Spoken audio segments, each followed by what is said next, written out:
अच्छा ऐसा भी होता है, तो पता नहीं था। पता कितने लोगों को लगता है कि मेरे को कंप्यूटर चलाना नहीं आता। अबे ऑनलाइन क्लासेस लेती हूँ मैं फिक्स भी कर सकती हूँ चीजों को, मैं नहीं बताती। ऐसे भी होता है किसी मैम को बाद में तो पता होगा ना उनको, पता है। बाद में तो लग जाता होगा ना पता उनको। उनकी दिक्कत है, मेरी थोड़ी है। बाद में मैं बुलाती नहीं पता चल भी जाएगा तो क्या है, क्या बोले अच्छा ऐसा नहीं पता नहीं चला था, अरे छोड़ो, इतना नहीं ध्यान देते होते। तो बंदा बार बार आके तुम्हारा कितना ही सिर खा लेगा, इतना नहीं ध्यान देते बस। अच्छा ठीक ठीक ठीक है, ज्यादा नहीं बोलते, कम बोलते हैं। तुम ये चीज सीखो, ज्यादा मत बोला करो, कम बोला करो। कम बोलने का कोई नुकसान नहीं है, ज्यादा बोलने का नुकसान है। ज्यादा बोल दोगे कोई इंसान तुम्हारा पॉइंट पकड़ सकता, तुम कम बोलो। बाद में बोल देना ओ सॉरी मैं भूल गया था वो क्या ही कर लेगा, बोले अच्छा अच्छा हाँ मैं बताना भूल गई थी, हाँ ये भी था कोई कुछ नहीं कर सकता। तो मैं तो कम ही बोलती हूँ। देखो तुम्हारे साथ ही बोल लेती हूँ मैं, ऐसे तो मैं इतना ज्यादा शरीफ इंसान हूँ, मेरे तो कहने की हद नहीं। मेरे तो रिलेटिव्स ने मेरी आवाज भी नहीं सुनी होगी ज्यादा ने, मैं बोलती ही बहुत कम हूँ। उनको लगता है रिजर्व किस्म की इंसान हूँ, हाँ मैं रिजर्व हूँ, बस मैं किसी से ज्यादा फालतू बात नहीं गुड करती फिर इवनिंग मैम। है ना। इसलिए तुम पढ़ लो यार, पेपर है, बातें मत मारो मेरे से। आगे इवोल्यूशन कर लेते हैं। आओ इवोल्यूशन में सबसे पहले ह्यूमन इवोल्यूशन खत्म करें। सबको स्क्रीन दिख रही है? Yes ma'am. आजा बेटा। यो मैम। तो इसीलिए बताए। आओ भाई, ह्यूमन इवोल्यूशन में सीधे सीधे नंबर है। देखो जितना एनसीईआरटी में डेटा है ना, उससे ज्यादा इसमें ऑलरेडी लिखा है। तुमको एनसीईआरटी का वो डेटा जरूर याद करना है। रुको मैं खोल लेती हूँ तेरी, जो डेट्स यहाँ पे लिखी है उसको जरूर याद करनी है, इरिस्पेक्टिव बाकी कुछ तुम करो ना, ठीक है। ह्यूमन इवोल्यूशन ही चल रहा है। देखो इसमें जो डेट्स है उसको जरूर लिखना है। मैं फटाफट तुम्हें यहाँ से रिवाइज कराती हूँ, उसके बाद हम डेट्स को अंडरलाइन कर लेंगे। Done? Yes ma'am. Human evolution start हुई थी मया से, माह मई से याद करा था हमने। 15 मया पहले हुई थी, ठीक है। इसके बाद जो हम पढ़ेंगे वो 1.5 भी पढ़ते हैं हम एक जगह, तो 1.5 बिलियन होता है। तो ध्यान रखना मया और बेया का फर्क, ठीक है, ये आपको फंसा सकता है। तो 1.15 मया पहले इवोल्यूशन स्टार्ट हुई थी। सबसे पहले जो आए थे ड्रायोपैथिकस। ड्रायोपैथिकस का क्या था, ये भाई पेड़ों पे रहते थे, एप की तरह दिखते थे, याद रखना था, एप की तरह दिखते हैं और चारों हाथों पैरों पे चलते थे, ठीक है। ड्रायोपैथिकस के बाद आए थे रामापैथिकस। रामापैथिकस ज्यादा इंसान की तरह दिखाई देते थे, है ना। तो मोर मैन लाइक जिसको कहते हैं वो रामापैथिकस होते हैं। ये इन दोनों का मेन फर्क था, राइट। बाकी तो सेम ही था, दोनों पेड़ों पे रहते थे और दोनों हाथों पैरों पे चलते थे। क्लियर है ये बात? Yes ma'am. रामापैथिकस का जॉ था, जॉ बहुत बाहर की तरफ था, तो हम उसको कहते थे प्रोट्रूडिंग जॉ विच इज प्रोगनेथस। बस ये वर्ड याद रखना था मैं, प्रोगनेथस ड्रायोपैथिकस में, ठीक है। तो ड्रायोपैथिकस थे, फिर श्री राम रामापैथिकस हमने मैन लाइक याद करा था। उसके बाद हम चले गए थे ऑस्ट्रेलोपैथिकस के अंदर। ऑस्ट्रेलोपैथिकस के अंदर हमने क्या पढ़ा था, देखो 3 to 4 मया पहले। ह्यूमन इवोल्यूशन कब स्टार्ट हुई है? 15 में। ऑस्ट्रेलोपैथिकस 3 से 4 मया पहले आ गए थे। यहाँ से बाइपेडल लोकोमोशन स्टार्ट हुआ। ये है ऑस्ट्रेलो वाला। बेटा ऑस्ट्रेलिया में लूसी थी, लूसी थी और टोंग बेबी का एग्जांपल पढ़ा था। तो ये 2 पैरों पे चलने वाले थे, ठीक है। हाइट इनकी छोटी होती थी, 4 फीट की थी लूसी हमारी। ईस्ट अफ्रीका के ग्लास लैंड पे चलते हुए मिले थे ये। तो इनका जीनस है ऑस्ट्रेलोपैथिकस, कस वाला जीनस है, और स्पीशीज है ऑस्ट्रेलोपैथिसिन। एनसीईआरटी में कौन सी चीज मेंशन है? एनसीईआरटी में ऑस्ट्रेलोपैथिसिन मेंशन है, ठीक है। इस चीज को याद रखना। आगे आते हैं। इसमें हमने याद करा लूसी। लूसी का जो स्केलेटन है हमें मिला था वो ये 3 महीना पहले रही होगी, 4 फीट की है। कंपेयर करके दिखाया था यहाँ पे तुम्हें पिक्चर में कि देखो छोटी सी है। टोंग बेबी का जो हमें मिला था ये ऑस्ट्रेलोपैथिकस अफ्रीकैनिस से मिला था हमें। ये अफ्रेनिकस स्पीशीज से बिलोंग करते थे ये। ईगल के नेस्ट के ऊपर मिले थे, ईस्ट अफ्रीका में ही रहते थे। याद रखना अफ्रीका की तरफ रहते थे, east west north south, east Africa की तरफ रह रहे हैं ये। मैं तो हमेशा मैप को ऐसे बना लेती हूँ, फिर मुझे याद रह जाती है जगह, ठीक है। तो हम दोबारा आते हैं, तो क्या क्या करा हमने अभी तक? सबसे पहले कौन है?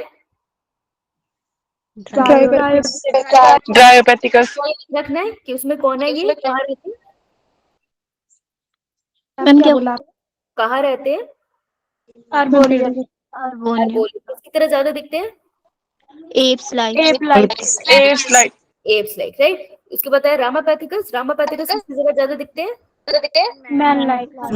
Man like. ऑस्ट्रेलोपैथिकस है जिसके अंदर हमने पढ़ा लूसी एंड टोंग बेबी। और ये हमें कब कौन से मया में मिले थे हमें?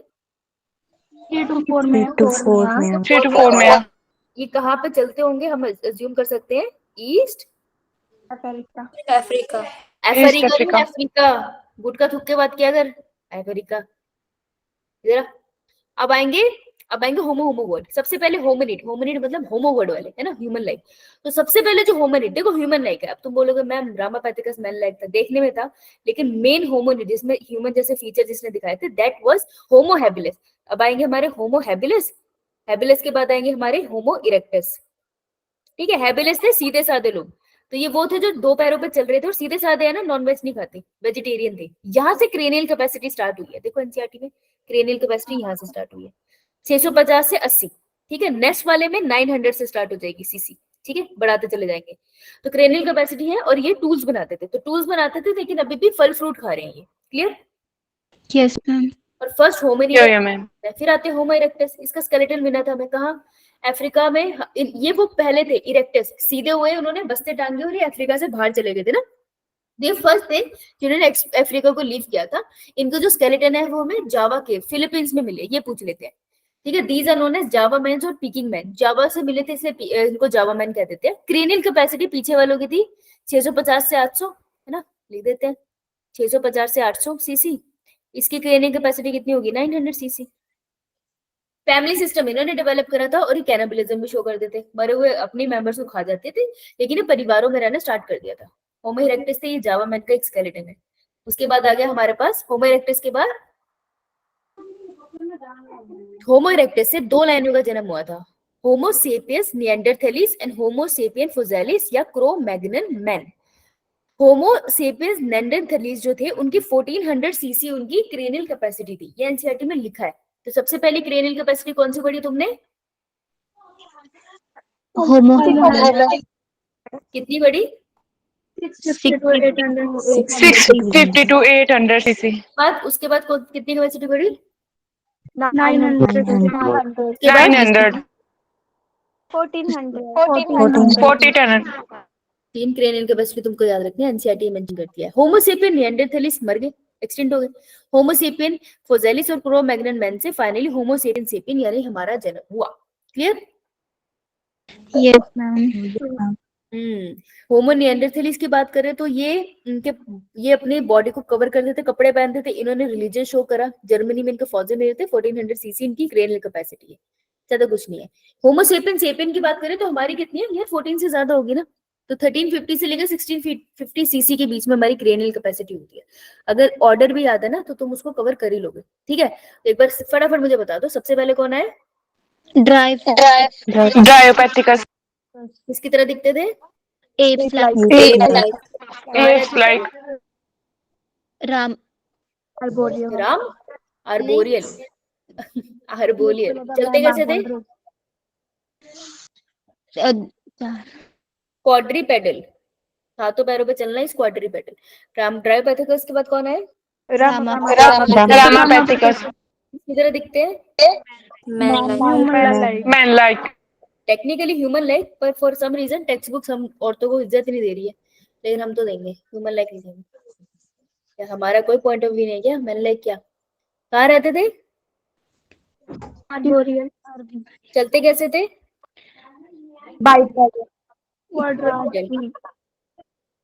क्वाड्रीपेडल, हाथों पैरों पे चलते थे। चार क्वाड्री, ओ माता, चार। बाई पेडल नहीं करना, जब तक सीधे नहीं होते तब तक बाई पेडल नहीं करना, होमो वर्ड आएगा। ऑस्ट्रेलोपैथिकस, ऑस्ट्रेलो से आया ना, यहाँ पे लूसी देख ली थी हमने, तो हमने देखी थी लूसी सीधी खड़ी हुई, स्केलेटन देखा है उसका। तो ये हमारी बाइपेडल कौन से एरा में आया? ये 3 to 4 3 to 4 ठीक है। यूसी मिली थी, टोंग पे भी मिला था। ठीक है, उसके बाद हमारे पास ऑस्ट्रेलोपैथिकस के बाद कौन आया? Homo habilis सबसे पहला कौन है ये? The brain capacity. एक लाइन लिखी थी लास्ट Human में, like. फर्स्ट। हाँ, Humans. फर्स्ट ह्यूमन लाइक को क्या बुलाऊंगे? First hominid. Brain bipedal locomotion तो शो कर ही रहे हैं। ये vegetarian non vegetarian? vegetarian tool makers, Tools. Correct. और ट्रेनिंग कैपेसिटी 650 to 800 cc शाबाश।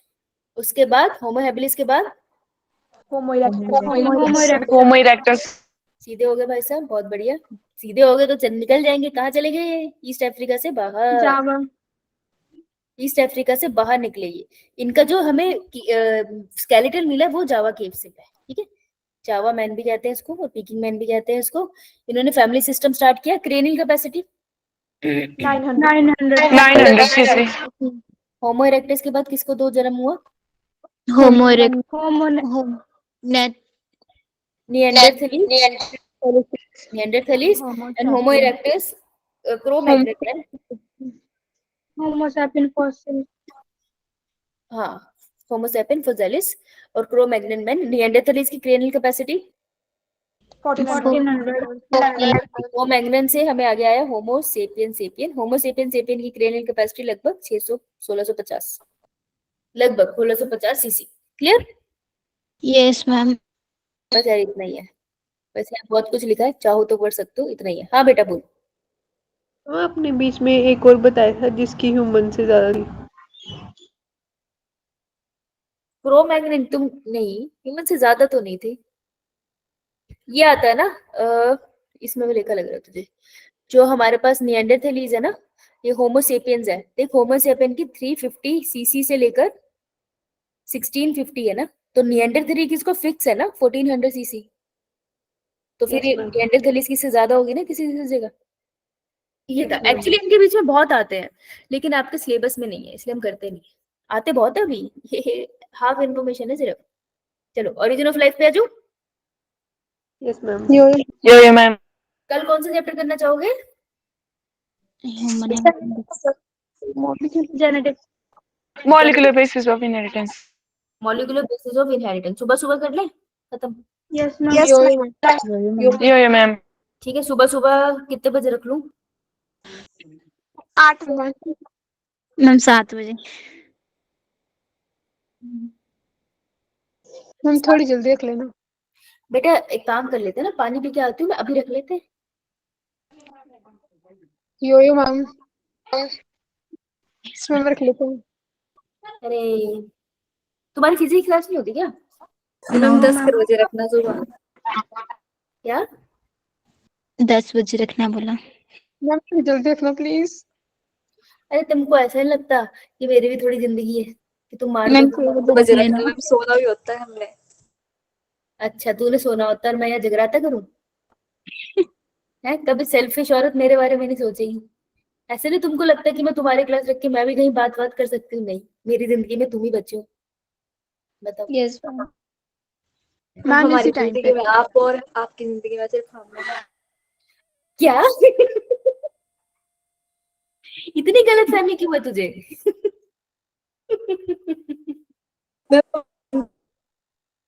फालतू बकवास मत करो, इधर आओ। इवोल्यूशन ओरिजिन ऑफ लाइफ पढ़ ले, पेपर है तेरा। बातें मत मार मुझसे, मैंने बातें मारनी किसी और से, तेरे से नहीं मारूंगी। इधर ओरिजिन ऑफ लाइफ सुन ले।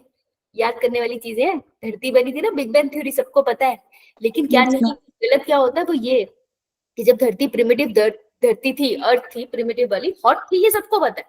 वोलेकेनिक इरप्शन थी, सबको पता है। कहाँ क्वेश्चन आता है? No atmosphere. भाई कोई एटमॉस्फेयर नहीं था, मतलब गैसेस की जो लेयर है ना हमारे आसपास, गैसेस की लेयर नहीं थी, इसको कहते हैं एटमॉस्फेयर एक्चुअल में। ठीक है, नो एटमॉस्फेयर, कोई फ्री ऑक्सीजन नहीं थी, पानी लिक्विड फॉर्म में नहीं था, वेपर फॉर्म में था। तो ये बात याद रखना, ऑक्सीजन थी लेकिन हाइड्रोजन के साथ कंबाइन है ना, और वो भी वेपर फॉर्म में। तो फ्री ऑक्सीजन अवेलेबल नहीं थी, तो सांस नहीं ले सकते। कोई गैसेस नहीं है, कोई गैसेस नहीं होगी तो सांस कैसे लोगे भाई? वो तो पॉसिबल नहीं है। पानी वेपर की फॉर्म में था, लिक्विड फॉर्म में नहीं था। और एटमॉस्फेयर नो एटमॉस्फेयर था। ठीक है, नो एटमॉस्फेयर, ये वाले पॉइंट है। नो एटमॉस्फेयर, फ्री ऑक्सीजन नहीं थी, ठीक है, और वाटर वेपर की फॉर्म में पानी अवेलेबल था।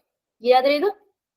Yes ma'am. Hydrogen and helium, ये वही गैसेस है जिसने अभी भी सूरज को बना रखा है। हाइड्रोजन और हीलियम ही तो होता है उसमें, है ना। तो वही गैसेस अवेलेबल थी, राइट। क्या हो गया, आगे चलते हैं। ठीक है, प्रिमिटिव वर्ड्स बता दी मैंने तुमको। अब अगर गैसेस की बात है तो मेन हाइड्रोजन हीलियम थी, इसके अलावा carbon dioxide, methane and ammonia. Methane and ammonia तो तुमने इतनी जगह पढ़ लिया है, तो याद रखना स्टार्टिंग की गैसेस हाइड्रोजन और हीलियम थी, carbon dioxide, methane and ammonia. Same चीजें हम रिपीट करेंगे मिलर वाले एक्सपेरिमेंट, ठीक है। Yes ma'am. Yes ma'am. आगे आ रही मैं, देखो ये तुमको मैं बता चुकी हूँ धरती कैसे बनी थी, ठीक है। याद रख लेना पहला सेल, अभी मैं फ्लो चार्ट में रिवाइज कराऊंगी। ओरिजिन ऑफ लाइफ, यूनिवर्स कब बना? 50 बिलियन ईयर अगो, बया पहले। अभी मम्मी की बात नहीं हो रही, बी की बात हो रही है, ठीक है। 15 billion year 20 billion year ago. Earth कब बनी? 4.5 बिलियन ईयर अगो। एनसीईआरटी की लाइन से तो पता होना चाहिए। फर्स्ट साइन ऑफ लाइफ कब था? 4 बिलियन ईयर अगो। ठीक है। फर्स्ट मैक्रोमोलिक्यूल जो बना था आरएनए एंड प्रोटीन बने होंगे 3 बिलियन ईयर अगो पहले। फर्स्ट जो सेल था वो 2 बिलियन ईयर अगो पहले बना, यानी कि they are talking about the prokaryotic cell. फिर यूकैरियोटिक सेल आया, मल्टीसेलुलर ऑर्गेनिज्म आया, फिर इनवर्टिब्रेट्स आए। इधर आता है, स्टार्ट करा था 20 से 20, 4.5, 4, 3, 2। याद हो जाएगा, वैसे मुश्किल नहीं है। 20, 4.5, 4.5 याद रह जाएगा। अर्थ ओरिजिनेट हुई है, हमने बहुत बार बात करी है। 5 हटा दो 4, इसके बाद 3 कर दो, फिर 2 कर दो, हो गया ना। पहले तो यूनिवर्स ही आया होगा, फिर यार अर्थ आई होगी। पहले साइन आया होगा लाइफ का, यानी कि तुम्हें छोटे छोटे मॉलिक्यूल इकट्ठे होने स्टार्ट हुए, फिर उसके अंदर जेनेटिक मटेरियल आया होगा, आरएनए एंड प्रोटीन। उसके बाद फाइनली एक प्रोकैरियोटिक सेल का जन्म हुआ होगा। ठीक है, साइड में लिख लोगे ना, चीजें आसान हो जाती है। समझ आई? Yes Yeah, yeah, ma'am. NCERT में नहीं लिखा तो याद करने की जरूरत नहीं है। ठीक है, जितना लिखा बस उतना याद करना है कि जॉलेस फिशेज, जिनकी जॉ नहीं थी, साइक्लोस्टोमेटा और लोब्ड फिन्स वाली फिशेज, उनका जन्म 350 में। अब बेटा मया चल रहा है, देख क्या फर्स्ट इन्वर्टिब्रेट से मया स्टार्ट हो गया, ध्यान दीजिए उस पे, है ना। ये मया पे आ गया। तीन सबसे पहले 500, फिर 350, हाफ कर दिया तुमने 500 का, अब 20 कम कर दिया 320। ठीक है, first amphibian and then reptile ने डोमिनेट किया अर्थ। तो ये इतना इंपॉर्टेंट नहीं है, वो था जो ज्यादा इंपॉर्टेंट था। एंडोसिम्बायोटिक थ्योरी तुम्हें किसका ओरिजिन एक्सप्लेन करती है? पूरी एंडोसिम्बायोटिक थ्योरी किसका ओरिजिन एक्सप्लेन करती है? Mitochondria chloroplast. माइटोकॉन्ड्रियंस क्लोरोप्लास्ट तो कौन से सेल का जन्म हुआ? Eukaryote Eukaryotic cell. हुआ? हम क्या बोल रहे हो? किससे जन्म हुआ उनका? Prokaryotic cell. हाँ, बड़े प्रोकैरियोटिक सेल ने छोटे प्रोकैरियोटिक सेल को खा लिया, छोटा प्रोकैरियोटिक सेल मॉडिफाई होके माइटोकॉन्ड्रिया बना गया, और बड़ा वाला सेल जो प्रोकैरियोटिक था वो यूकैरियोटिक सेल बन गया। सेम, बड़े प्रोकैरियोटिक सेल ने छोटे वाले को खाया, छोटे वाले सेल ने क्लोरोप्लास्ट में चेंज हो गया, अब ये यूकैरियोटिक सेल है विद क्लोरोप्लास्ट। ऐसे ही एनिमल सेल का जन्म हुआ यूकैरियोटिक, और प्लांट सेल का जन्म हुआ विद जिसके पास क्लोरोप्लास्ट था। ठीक है, एंडोसिम्बायोटिक थ्योरी ये कहते हैं। क्लोरोप्लास्ट माइटोकॉन्ड्रिया दोनों सेमी ऑटोनोमस होते हैं, खुद रेप्लिकेट कर सकते हैं, उनके पास अपना सर्कुलर डीएनए होता है, 70s राइबोसोम होते हैं। याद है इतना? Yes ma'am.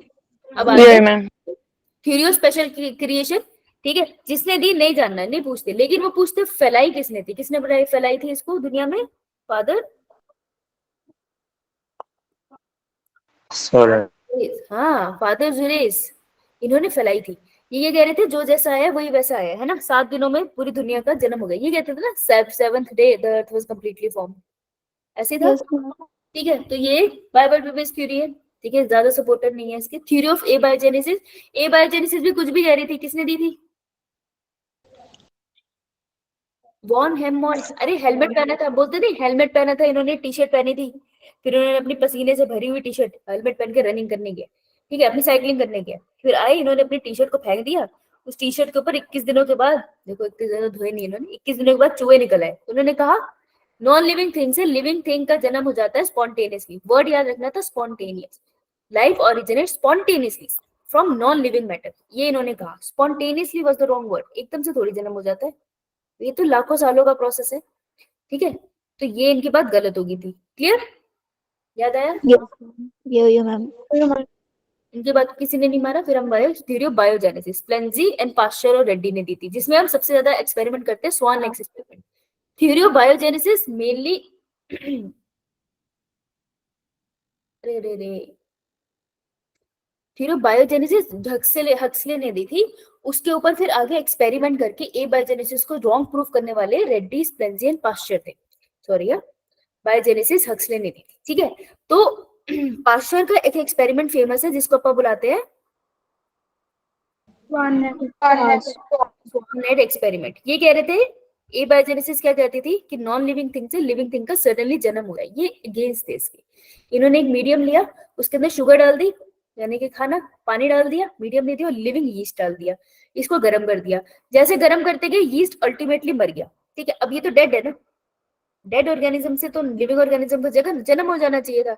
इन्होंने बस इसको स्वान नेक क्यों लिया? क्योंकि टेढ़ी सी जो नेक है ना, यहाँ पर इन्होंने कॉटन फंसा दी, तो क्या हुआ, कुछ भी एंटर नहीं कर पा रहा ना बाहर से, तो इन्होंने देखा यीस्ट के अंदर कोई भी लिविंग ऑर्गेनिज्म का जन्म नहीं हुआ। तो उन्होंने कहा डेड चीज तो पड़ी है, लेकिन अब इसमें लिविंग ऑर्गेनिज्म तो आ ही नहीं रहा, दैट मीन्स नॉन लिविंग से लिविंग का जन्म नहीं हो सकता। फिर उन्होंने इस चीज को प्रूव करने के लिए दोबारा एक्सपेरिमेंट किया, इस बार नेक तोड़ दी और खुला रखा। तो क्या हुआ यार, मक्खी वक्खी आएगी, है ना, ठीक है, लार्वे वार्वे नीचे देगी, तो थोड़े टाइम के बाद देखा कि हमें क्या मिला, माइक्रोब्स की ग्रोथ होगी यहाँ पे, बैक्टीरिया वगैरह में मिल गया और यहाँ पे भिन भिनाती मक्खियां भी मिली। तो उन्होंने कहा देखो लाइफ का जन्म हो गया ना यहाँ पे।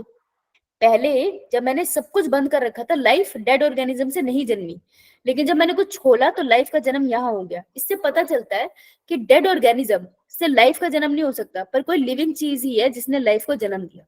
समझ आई? Yes, ma'am. सो इन्होंने क्या बोला एट द एंड कि life originate from pre existing life. ठीक है, पहले से जो लाइफ है उसी से नई लाइफ का जन्म हो सकता है, डेड चीजों से लाइफ का जन्म नहीं हो सकता। तो एबायोजेनेसिस को इनको एक्सपेरिमेंट ने बहुत अच्छे से खत्म किया। ड्रॉबैक इसका ये था, इन्होंने ये नहीं बताया कि धरती पे पहली लाइफ आई कहाँ से, ये थोड़ी बताया इन्होंने। उस एक्सपेरिमेंट में बाहर से आके बैक्टीरिया आ गई, ये बताया उन्होंने कि बैक्टीरिया का जन्म कैसे हुआ, ये तो बता नहीं पाए। बोल बेटा Ma'am. बोल। अरे पागल हो, हंसते क्यों रहते हो? हाँ बोल जगदीश।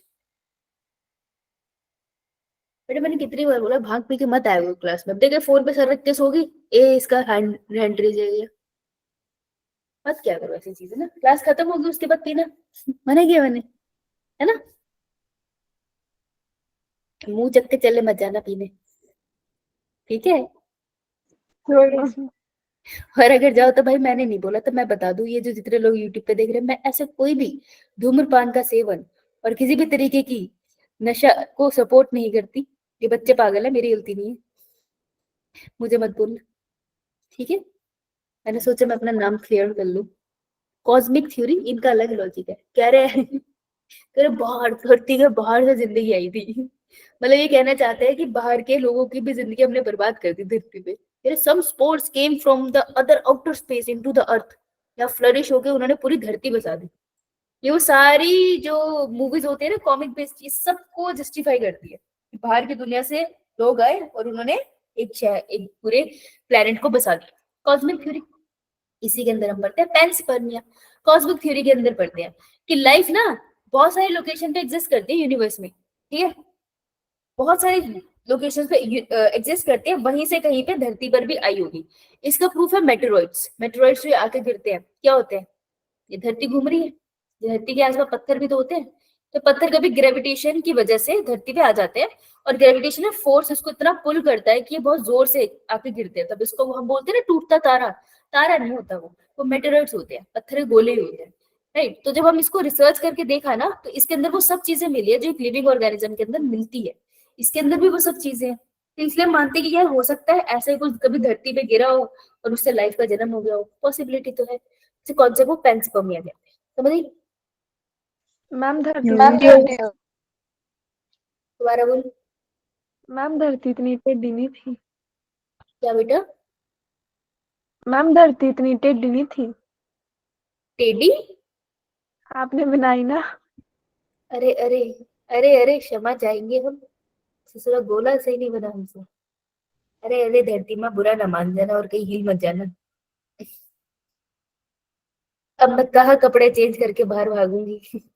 सही बना देते हैं।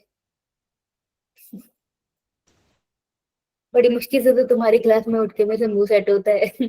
कहाँ मैं लोअर पहन के बाहर जाऊंगी, और कहीं मैं कोजी कपड़ों में बाहर चली गई तो पूरा मोहल्ला बाहर आ जाएगा, क्या हो गया इन्हें। अरे अरे अरे आओ बच्चे, ओपेरन और हेल्डन अंकल आ गए। यही तो है जिनकी थ्योरी पे क्वेश्चन आता है। लेकिन पहले हम थोड़ा सा रिवाइज कर लेते हैं, क्योंकि तुम पागल हो, तुम्हारा कुछ नहीं पता। क्या पढ़ा है अभी तक? theories. थ्योरीज। थ्योरीज के अंदर पहले तुम धरती का ओरिजिन नहीं पढ़ा था चुड़ैल? पता पूरा? Yes, ma'am.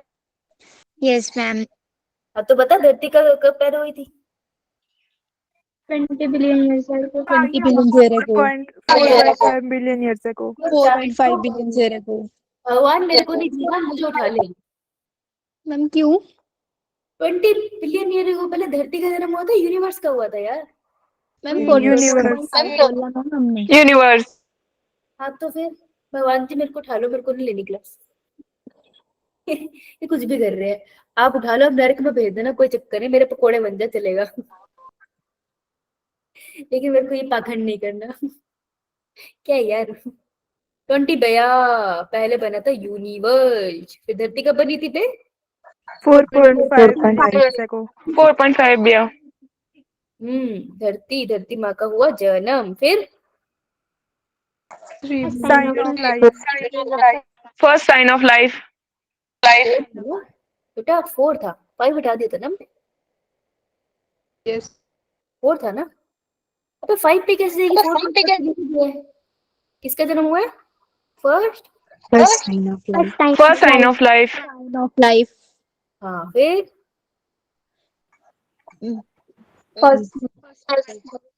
First micromolecule. Macromolecule. First micromolecule, और इसी को हम बोलते हैं प्रोटोबायोन। अभी अभी इस पे मत्था खाऊंगी मैं तुम्हारा, कोई ना। फिर 3 भैया, 2 भैया। First cell. First prokaryotic cell. Good, इतना याद है? Good good, Yes. इतना याद है तो गुड, वेरी गुड। ठीक है, उसके बाद हम थ्योरी पे आए। सबसे पहले हमने थ्योरी दी थी, थ्योरी ऑफ Special creation. फैलाई थी Father storage. फादर ज़ुरेस। वेरी गुड, है ना? क्या कह रहे थे ये? Life is created by natural powers. हाँ, वेरी गुड। ये कौन बोले? ये इसकी बात तो बहुत मीठी है। कौन है ये? I'm Simran. सिमरन, तुम बोलती कम क्यों हो? तुम्हारी बात तो बहुत मीठी है। Yes. ओ, कितनी प्यारी सी है। एक ये है, एक तुम हो।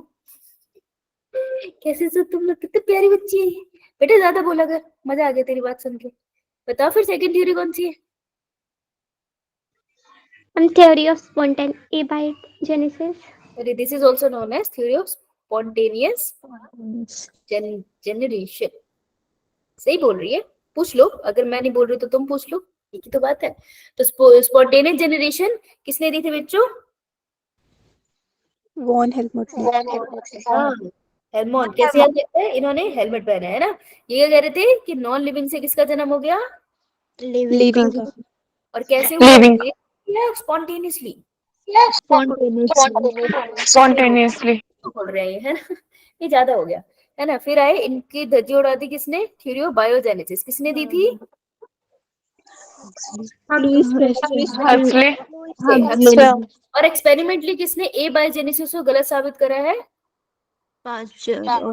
Reddy Sperangi Pasteur. बेटा स्प्लेंजिनी स्प्लेंजन क्या है यार? स्प्लेंजी है। पास्चर के एक्सपेरिमेंट को क्या कहते हैं अपा? Swan. Swan neck. हाँ, गुड। ठीक है, स्वान नेक एक्सपेरिमेंट हो गया। इसका एक ड्रॉबैक क्या था? किसने लाइव ये नहीं बताया कि पहला सेल कैसे आया, राइट? उसके बाद एंडोसिम्बायोटिक थ्योरी किसका ओरिजिन बताती है? प्रोकैरियोट्स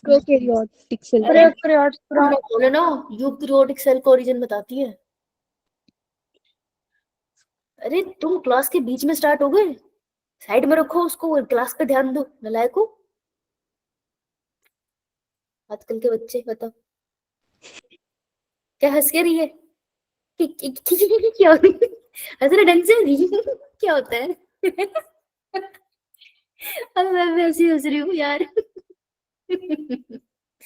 पागल हो। अब फिर आया ओपरन एंड एंगल से मिलते। जाते जाते ये बता दो कि जब धरती का जन्म हो रहा था तो धरती पे एटमॉस्फेयर कैसा था? हॉट मैं तो थप्पड़ मार दूंगी, नो एटमॉस्फेयर था। ट्रिक क्वेश्चन था ये, 1 नंबर दे के जा मुझे मेरे घर पे। हॉट तो टेम्परेचर था उसका। ये वही बच्चे जिनसे पूछो घर से स्कूल कितना दूर है, टाइम में बताएंगे। अबे तेरे डिस्टेंस पूछ रहे हैं हम, किलोमीटर बताओ। नहीं, टाइम बताएंगे हम, 3 घंटे लगेंगे।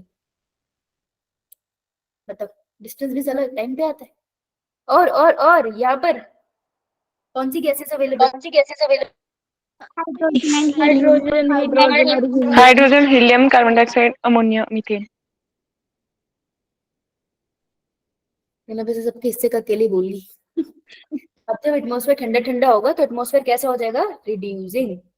रिड्यूसिंग का मतलब ऑक्सीजन की फॉर्मेशन स्टार्ट होगी। यहाँ पर अभी तक फ्री ऑक्सीजन थी। Yes, ma'am. No. अरे कोई No, है। ma'am. भगवान प्लीज जल्दी आओ यार, कहाँ रह गए आप? रथ लेकर आओ, मेरे को लेकर जाओ। अबे फ्री ऑक्सीजन नहीं थी भाई, पानी फ्री में नहीं मिलता तो कुछ ऑक्सीजन की फ्री में पड़ी है। वाटर पेपर थे, यस मैम। यो पानी मैम। फॉर्म में Yeah, था। ma'am. No ma'am. No, ma'am. हाँ ठीक है, चलो आओ ऑपरेटर हेड एंड अंकल से मिल लेते हैं। पानी पी लेती हूँ मैं, खून तो पी रहे हो तुम मेरा, मैं पानी पी लेती हूँ, तुम भी पी लो।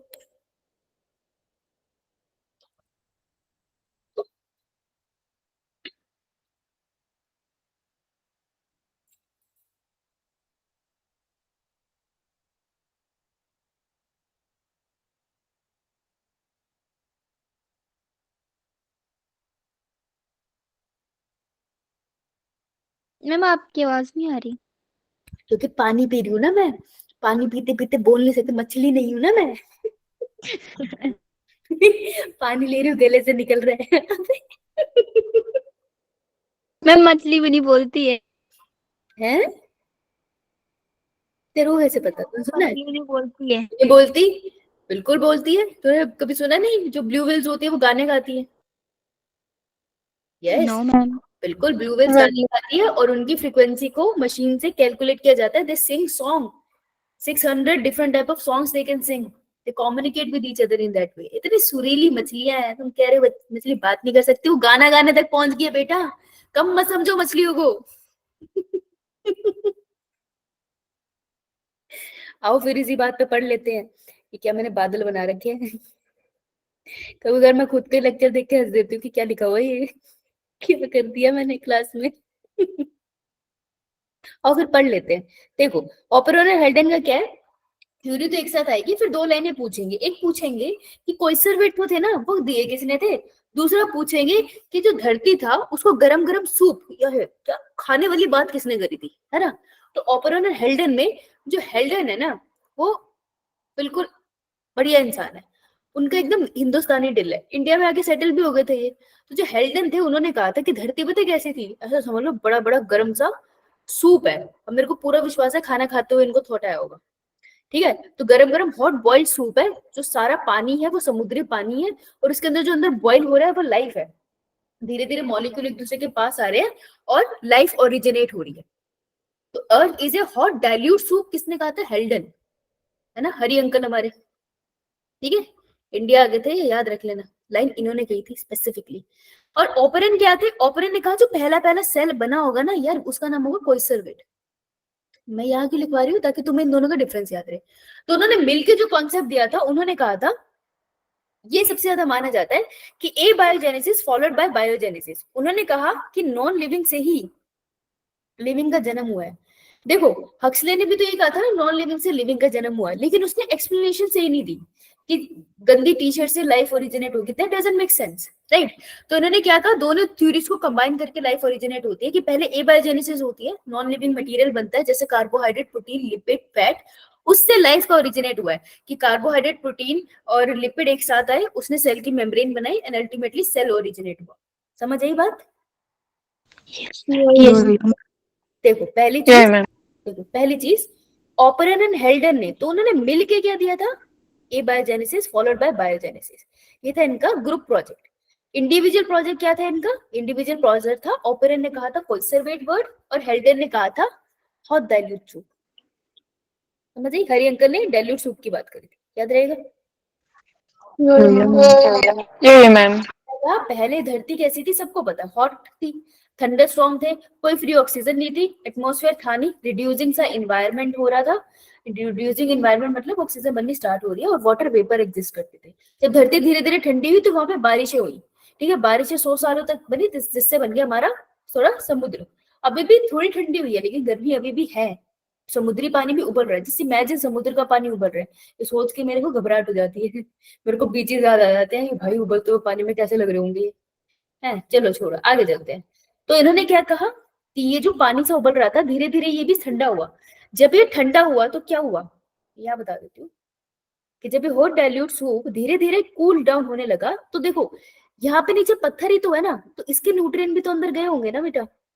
तो न्यूट्रिएंट अंदर गया, nutrient what, carbon hydrogen oxygen nitrogen है बेटा, इसी से मिलके फैट बन गया, इसी से मिलके प्रोटीन बनते हैं, इसी से मिलके कार्बोहाइड्रेट बनते हैं, सब कुछ तो इन्हीं से मिलके बनता है। कोई चीज है जो कार्बन नाइट्रोजन ऑक्सीजन के बिना बन रही है? कुछ ना कुछ तो इनमें लगता ही है। तो इन्होंने कहा कि जब पानी को ठंडा होता रहा तो पहला, अब ध्यान रखना जिस वर्ड में कंफ्यूजन होगी, तो सबसे पहला स्ट्रक्चर बना वो है प्रोटोबायोंट। तो protobiont is what? First cell like structure. Cell like structure, है ना। अब ये कैसा दिखता है, सवाल आ गया ना भाई, ये कैसा दिखता है बताओ।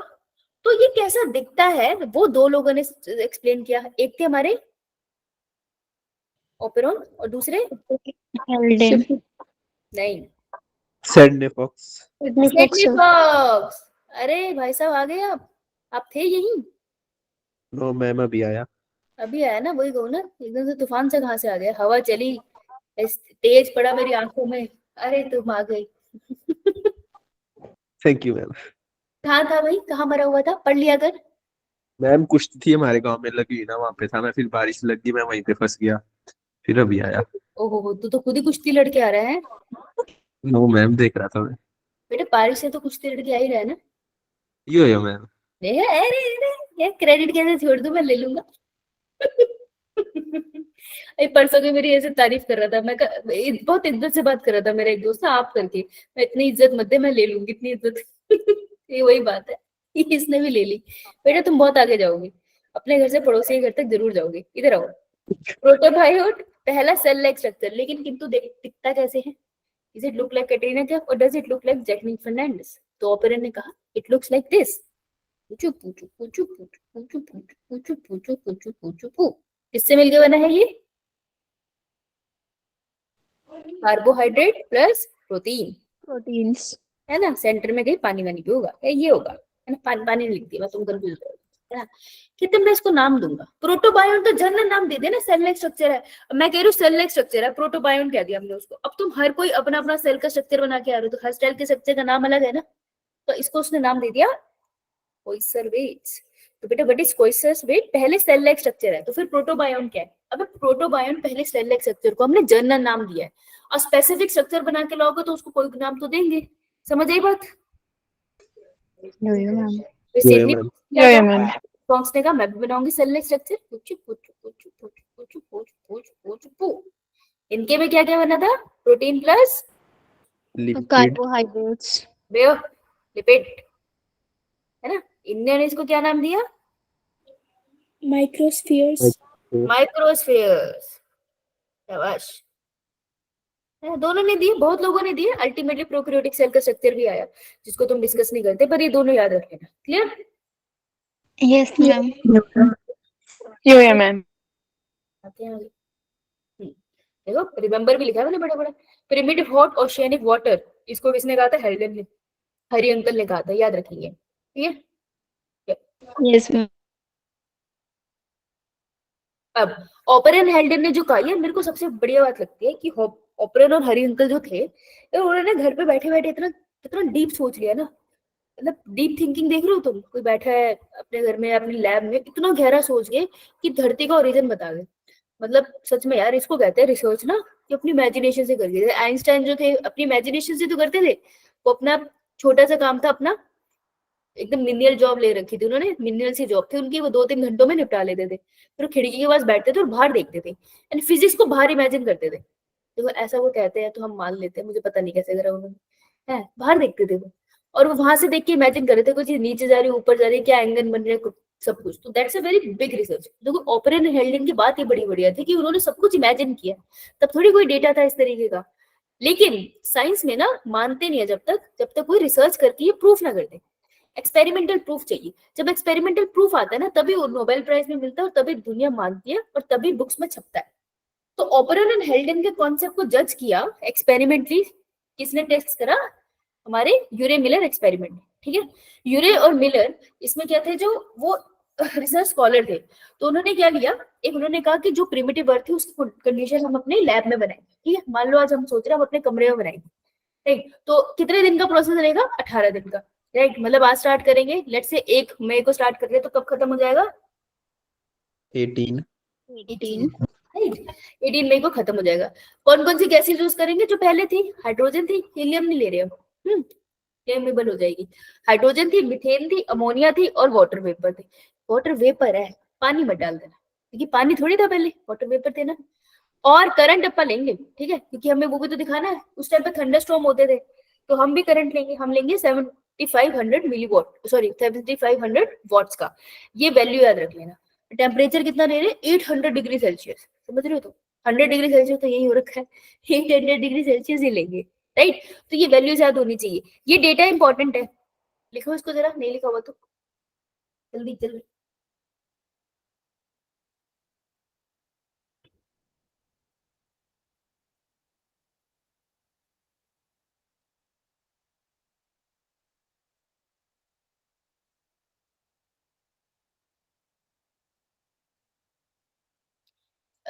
लिख लिया?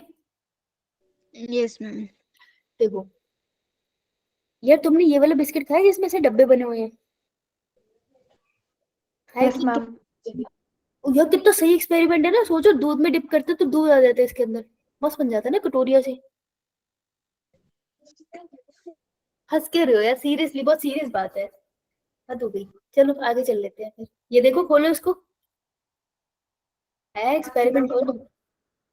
हाँ, ये लेबल होने के लिए आता है। ये नीट वाले कहते हैं we love this, so we also love this. Copy करो इसको और आगे पढ़ो। ये था पूरा का पूरा सेटअप, ठीक है। ये लिया कंटेनर, कंटेनर में डाल दी गैस। बहुत ध्यान से देख लेना, methane, ammonia, water and hydrogen. ये वाटर लिखते हैं या, लेकिन थ्योरी में लिखते हैं वाटर वेपर। इन्हीं बातों में ना, इन्हीं बातों करके ना ट्रस्ट इश्यू हो जाते हैं बायो के बच्चों को, कि देखो डायग्राम में कुछ लिखा, थ्योरी में कुछ और लिखा है। इन्हीं करके लाइफ खराब हो जाती है बायो वाले की, है ना। यो मैम। Yes, ma'am. हमें ट्रस्ट इश्यू किताबों से ही हुए हैं। तो वाटर वेपर है ये, तुम लिख लो साइड में, राइट। अब यहाँ पे स्पार्क कर दो। इलेक्ट्रिक स्पार्क कितना, कितने है उसका? 7500। गुड, ठीक है। चलो सब कुछ कर दिया क्या? तुम तना ना हो गया, है ना। अब वेपर आगे नीचे। बेटा वेपर का क्या करेंगे? हमें तो लिक्विड चाहिए ना। वेपर को कैसे स्टडी करूंगी यार मैं? तो हमने यहाँ कंडेंसर लगा दिया। कंडेंसर क्या करेगा? वेपर को पानी में चेंज कर देगा, वाटर ड्रॉपलेट्स। ये देखो पानी आ गया, और इस पानी के अंदर जो भी इस डब्बे में बना है वो सब इसके अंदर आया होगा, है ना। तो जो भी गुड़गुड़ गुड़गुड़ हुआ है वो यहाँ पर आया, और इसको अपन आउटलेट से बाहर निकाल लेंगे, ठीक है। वापस को स्टडी कर Yes, लेंगे। ma'am. तो यहाँ पे बॉइलिंग वाटर है, यहाँ से बॉइलिंग वाटर ऊपर जाता है और इस मीडियम को पानी प्रोवाइड करता है। ये है इंटायर सेटअप, ठीक है। जब मैं स्कूल में थी ना, एक बच्चे ने पूछ लिया था, मैम कंडेंसर का क्या काम है? शायद वो मैम नहीं होंगे, उनको नहीं पता था कंडेंसर का काम। हमारी क्लास आधे घंटे तक यही डिस्कस करती रही थी, कंडेंसर का क्या काम। अब मेरे को ऐसा लगता है क्या मेरी जिंदगी बर्बाद हो गई थी ऐसे लोगों के साथ पढ़ के। सॉरी, चलो आगे आते हैं। याद हो गया ना क्या करना है? Yes, ma'am. जब यहाँ लिक्विड निकालेगी ना, तो इसके अंदर उनको क्या मिले थे? उन्हें मिले थे अमीनो एसिड। कैसे? ग्लाइसिन, सबसे सिंपल। तो उन्होंने रियलाइज किया कि अगर 18 दिन में एक अमीनो एसिड बन सकता है, तो भाई प्रोटीन भी तो बन सकता है ना, लाखों सालों में बन सकता है ना। Yes. प्रोटीन बन सकता है तो वो पास भी आ सकता है और एक सेल भी बना सकता है। तो एक्सपेरिमेंटली प्रूव किया गया था। ये बहुत ही बड़ी रिसर्च थी। उसके बाद बहुत साइंटिस्ट ने एक्सपेरिमेंट लगाया और बहुत अमीनो एसिड बनाए, लेकिन पहली इनकी थी ना। तो यूरे मिलर और हेल्डन और ओपेरन नोबेल प्राइज विनर है, ठीक है। अब इसे कंक्लूड कर दें? Ma'am. यहाँ पर ये खत्म हो जाएगा, उसके बाद आगे बढ़ते हैं। सो व्हाट वी कंक्लूडेड सो फार। सबसे पहले बने प्रोटोबायोन्ट्स। प्रोटोबायोन जो पहले सेल थे, सेल लाइक स्ट्रक्चर थे। प्रोटोबायोन से कोइसोबेड और माइक्रोस्फेयर तो एक साथ ही आ गए, ठीक है। उन्होंने जन्म दिया पहले प्रोकैरियोटिक सेल को। क्वेश्चन देखो कैसे बनेगा। सबसे पहला प्रोकैरियोटिक सेल पानी में आया। पानी में जगह भी है, वहां पे बहुत सारा खाना भी है। तो जब खाना है तो तुम क्यों बनाओगे ना, घर पे खाना बना हुआ है। तो पहला जो सेल आया प्रोकैरियोटिक, दैट वाज हेटेरोट्रॉफिक, ठीक है, और एनारोबिक, क्योंकि ऑक्सीजन नहीं थी अवेलेबल, राइट। उसके बाद पहला आया हेटेरोट्रॉफिक एनारोबिक, याद रखना। ना तो खाना बना रहा है और ना ऑक्सीजन यूज कर रहा है। फिर आया कीमोऑटोट्रॉफिक एनारोबिक, अभी केमिकल एनर्जी जनरेट करके अपना खाना बना रहा है, लेकिन अभी भी एनारोबिक है। और एरोबिक तब होगा ना जब फोटोसिंथेसिस होगी, क्योंकि फोटोसिंथेसिस से तो ऑक्सीजन रिलीज करेगी एनवायरनमेंट में। फिर आया फोटो ऑटोट्रॉफ्स। बेटा जब फोटो ऑटोट्रॉफ्स आए तब उन्होंने H2S को यूज किया था rather than water to release oxygen, ठीक है। तो H2S यूज करेंगे तो सल्फर रिलीज कर रहे हैं, तो ऑक्सीजन अभी भी रिलीज नहीं हुई। तो अभी भी ऑर्गेनिज्म कैसा है? एरोबिक या एनारोबिक? Anaerobic. उसके बाद आए फोटो ऑटोट्रॉफ जिन्होंने पानी यूज करा और फर्स्ट एरोब्स का जन्म। क्लियर? ये Yes, ma'am. सबसे पहले है, ये इंपॉर्टेंट है। डन। You. उसके बाद यूकैरियोटिक ऑर्गेनिज्म आए, फिर मल्टीसेलुलर ऑर्गेनिज्म आए, और उसके बाद तो तुम जानते ही हो, हम सभी आ गए। टड़ा। क्लियर? Yes, ma'am. शुरू करा दे आपको? थक तो नहीं गए? No, ma'am. ब्रेक चाहिए तो बताओ बेटा, ब्रेक No, चाहिए तो बताओ। तू तो चुप ही कर, तू तो अभी आया है। हाँ जल्दी बताओ, जल्दी। मैम पानी पी लेते हैं। पानी पी लो चलो। एक्चुअली बहुत सारी वो होती है ना, इसलिए।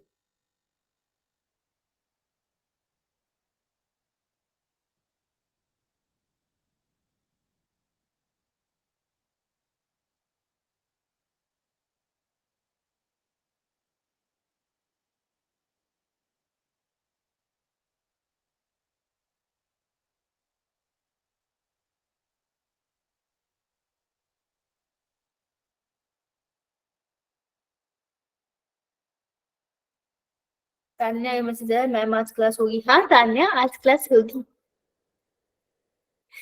मैम अब तो पता चल गया है।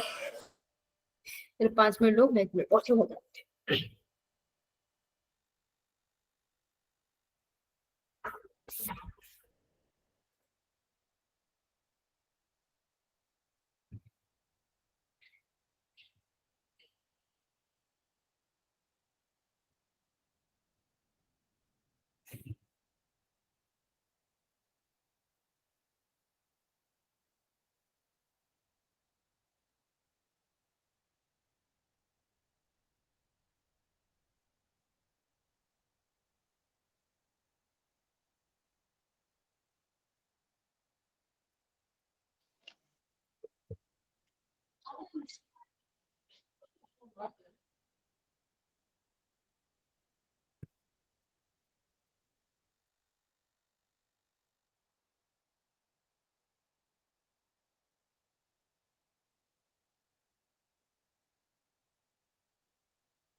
Hello, hello ma'am. How are you? Hello ma'am. बढ़िया। हाय। Ma'am, good. फाइन। भाई तो तेरा बहन मैम क्या बोल रही हो? किसका छोटा बच्चा था, भाई या बहन? ये हमारी क्लास का मैम बच्चा सिमरन थी। Yes ma'am. ओए कितनी क्यूट आवाज है सिमरन तुम्हारी। इसको तो यार मारने का भी मन नहीं करता होगा ना घर वालों को, इतना प्यार से बोलती कि सॉरी, कोई बात नहीं जा। और वही कहीं हरीश हो, हरीश भाई सॉरी कह रहे, थप्पड़ तूने सॉरी कैसे बोला? यो यो सॉरी बोलने में चपेट पड़ जाए, बोल कैसे रहे तुम्हारे आगे। और इसी बात पे थ्योरी कर लेते हैं, थोड़ी थोड़ी सी है। ये जीन बेपिट्स डी लिमार्क, ये खुद बोल पाते थे अपना नाम, क्योंकि हमसे तो नहीं हो पा रहा। 1801, चलो यार तब की बात कुछ और होगी, ब्लैक एंड व्हाइट जमाना है। थ्योरी दी थी उन्होंने, use and disuse of organ, Lamarckism के नाम से भी इनको जानते हैं। लेकिन निमार्कियाना जो प्लांट था उसके ऊपर इन्होंने वर्क नहीं किया था, उस पर वर्क किया था हुगो दी विडीज ने, वहां पे गड़बड़ी होती है। ठीक है, तो प्लांट का वर्क नहीं है इसका, बस ये याद रख लेना। लिमार्क नाम से बस लिमार्किज्म थ्योरी है, प्लांट का कोई रिलेशनशिप नहीं है। क्लियर? Yes, ma'am. इन्होंने Yeah, ma'am. डार्विन की बातों में ना बहुत थोड़ा सा फर्क था, लेकिन बहुत बड़ा फर्क था। इन्होंने कहा एक जिराफ चूतू चूतू डॉग जैसा दिखता है, सोचो जिराफ डॉग जैसे दिखते, कितने क्यूट लगेगा ना, ऐसे पीले से रंग के भागते रहेंगे आगे पीछे। कहते पहले ऐसे दिखते थे, फिर धीरे धीरे नीचे की घास खत्म हो गई, उन्होंने पेड़ के पत्ते खाने स्टार्ट कर दिए, उनकी हाइट थोड़ी बढ़ती चलेगी, और फिर उनकी गर्दन बहुत ज्यादा बड़ी होगी। कहते इससे जीन इसको गया, इससे जीन इसको गया। ठीक है, तो बड़े तमीज से हर जनरेशन में जीन पास ऑन हो रहा है, ये उनका बिलीव था। ठीक है, तो उन्होंने इसी चीज को कैसे एक्सप्लेन किया, देखो उन्होंने एक्सप्लेन किया, पोस्टुलेट्स है उनके, पोस्टुलेट देखो थ्योरीज में पोस्टुलेट्स इंपॉर्टेंट है। आपको क्वेश्चन ऐसा आ सकता है कि ये थ्योरी के पोस्टुलेट से बताओ कौन से गलत है कौन से सही, या फिर वो बोल देंगे अरेंज कर दो ऑर्डर में, तो यहाँ तुमको एफर्ट लगाने पड़ेंगे। ठीक है, तो यहाँ पे तुमको ध्यान से सुनना पड़ेगा और तुमको रीड भी करना पड़ेगा, और नोट से कर लेना, अच्छे से लिखिए। New need arise in A population, population में दिक्कत हुई तो नई नीड का जन्म हुआ। जैसे जिराफ के केस में स्कार्सिटी ऑफ फूड हुई थी, तो फूड की नीड डिराइव हुई, तो न्यू नीड क्या है जिराफ के केस में? Food. ग्रास। हाँ फूड, ग्रास फूड एक ही बात होती है ना। तो उसने क्या किया, use and disuse of organ, उसने बहुत ज्यादा यूज कर लिया किसी ऑर्गन का और दूसरे को छोड़ दिया, तो उसने ज्यादा यूज किसका कर लिया? नेक का। नेक। इनहेरिटेंस और एक्वायर्ड कैरेक्टर, नेक्स्ट जनरेशन में ये लंबी नेक वाला जीन गया, हर बार गया। ठीक है, नेक्स्ट जनरेशन ने रिसीव करा एक्सटेंडेड नेक का, फिर वेरिएशन आ गई, अब सारे जिराफ आपको लॉन्ग नेक वाले दिख रहे हैं, और फाइनली स्पेसिएशन हो गया, पहले के जिराफ की छोटी नेक थी, बड़े बाद वालों की लॉन्ग नेक होगी। राइट, तो इसको कहते हैं स्पेसिएशन। तो 5 स्टेप होंगे, तो वो कहते हैं कि आप कहते हैं इवोल्यूशन हो गया, तो the point is inheritance of acquired character is a दिक्कत वाला पॉइंट। ऐसा जरूरी थोड़ी है सबको एक्वायर्ड कैरेक्टर चला जाए, कि एक की नेक बड़ी है तो अगली वाली जनरेशन में वो जीन ही चला जाए, जीन लेवल पे म्यूटेशन हो जाए, है ना, ये जरूरी नहीं है। ये उनका कॉन्सेप्ट था। ठीक है, यहाँ पर आके वो गलत हो जाते थे। तो इसको किसने करा एकदम से कि नहीं यार मैं नहीं मानता, that was very wise man, his name was,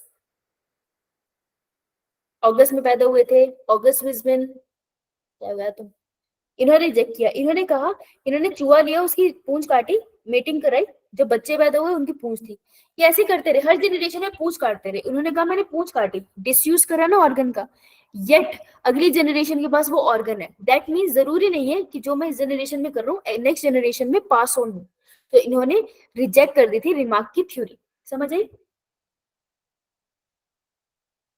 hello, yo ma'am.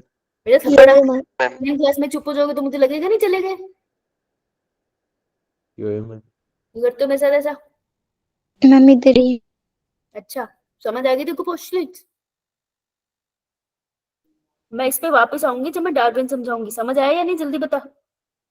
Yes ma'am. समझ आ गया? ठीक है, पोस्टुलेट्स देख लेंगे। आते हो डार्विन, डार्विन उठाई अपनी कश्ती, डार्विन यार डार्विन हम है, हम भी क्या चाहते हैं, बहुत हो गया पेपर वेपर रिजल्ट, कश्ती उठाते हो निकल जाते हैं, है ना? अरे यस मैम। Yo ma'am. हम इंडियन ओशन में निकलेंगे, है ना, हिम्मत है तो यहाँ फोन करके पूछो रिजल्ट कैसा रहा, हम फिर पूछ लेंगे तुमसे तुम्हारा ऑफिस कैसा रहा, कि हम तो झूल रहे हैं पानी में। ये निकल गया एचएमएस बीगल पे पर 5 सालों के लिए। थ्योरी इन्होंने दी थी नेचुरल सिलेक्शन की, किताब इन्होंने लिखी थी on the origin of species, सीधे सीधे क्वेश्चन आते हैं इससे। On the origin of species लिखी थी 1859 में, नहीं याद होता तो याद रखना 18वीं सदी, 18 और 9, 8 और 9 के बीच में फंसे पड़े हैं, 5 सालों के लिए तो गए थे, 8 और 9 के बीच में 5 सालों के चले गए। ठीक है, तो नेचुरल सिलेक्शन उन्होंने दी थी, कहाँ गए थे, गैलापागोस आइलैंड, गैलापागोस आइलैंड एक आइलैंड नहीं है, बहुत सारे आइलैंड के टुकड़े हैं, दिख रहे हैं आपको, 13 आइलैंड्स के टुकड़े हैं ये, हर आइलैंड पे रुक रुक के गए हैं। क्या मस्त नजारे रहे होंगे ना, सोचो वहां कोई नहीं जाता, हर आइलैंड पे रुकते जा रहे हैं, कोकोनट वाटर पी रहे होंगे, है ना। यो मैम याद है तुमको इक्वेडोर के पास, इक्वेडोर पे कौन से आपको वेस्कुलर प्लांट की वैरायटी ज्यादा मिलती थी, याद है। नो इकोलॉजी इकोलॉजी, चलो छोड़ो, रो दोगे, कोई बात नहीं, एक सेकंड। हाँ ये आप इन ये ऐसे नहीं गए थे, अपने साथ किताबें लेके गए थे, तुम्हारे वाला हाल नहीं है इसका, इंस्टाग्राम उठा के चल दिए। ये किताबें लेके गए थे किनकी, थॉमस मैल्थस और एल्फ्रेड वेलेस, इनके दोनों के वर्क से वो बहुत इंस्पायर थे, बेटा तुमको याद क्या रखना है। जिन्होंने पूरा एक्सप्लेन किया है, एक्सप्लेनेशन वाले थॉमस मैल्थस है। वेलेस वेलेस थे जिन्होंने सेम एक्सपेरिमेंट किया था, ठीक है, इन्होंने स्टडी अनदर आइलैंड। तो जिन्होंने अनदर आइलैंड को स्टडी किया था ना, वो एल्फ्रेड वेलेस थे, ठीक है। जो थॉमस मैल्थस थे, इन्होंने वो थे जिन्होंने बुक लिखी थी, तो डार्विन इनकी बुक लेके अपने साथ गए थे, समझ आई।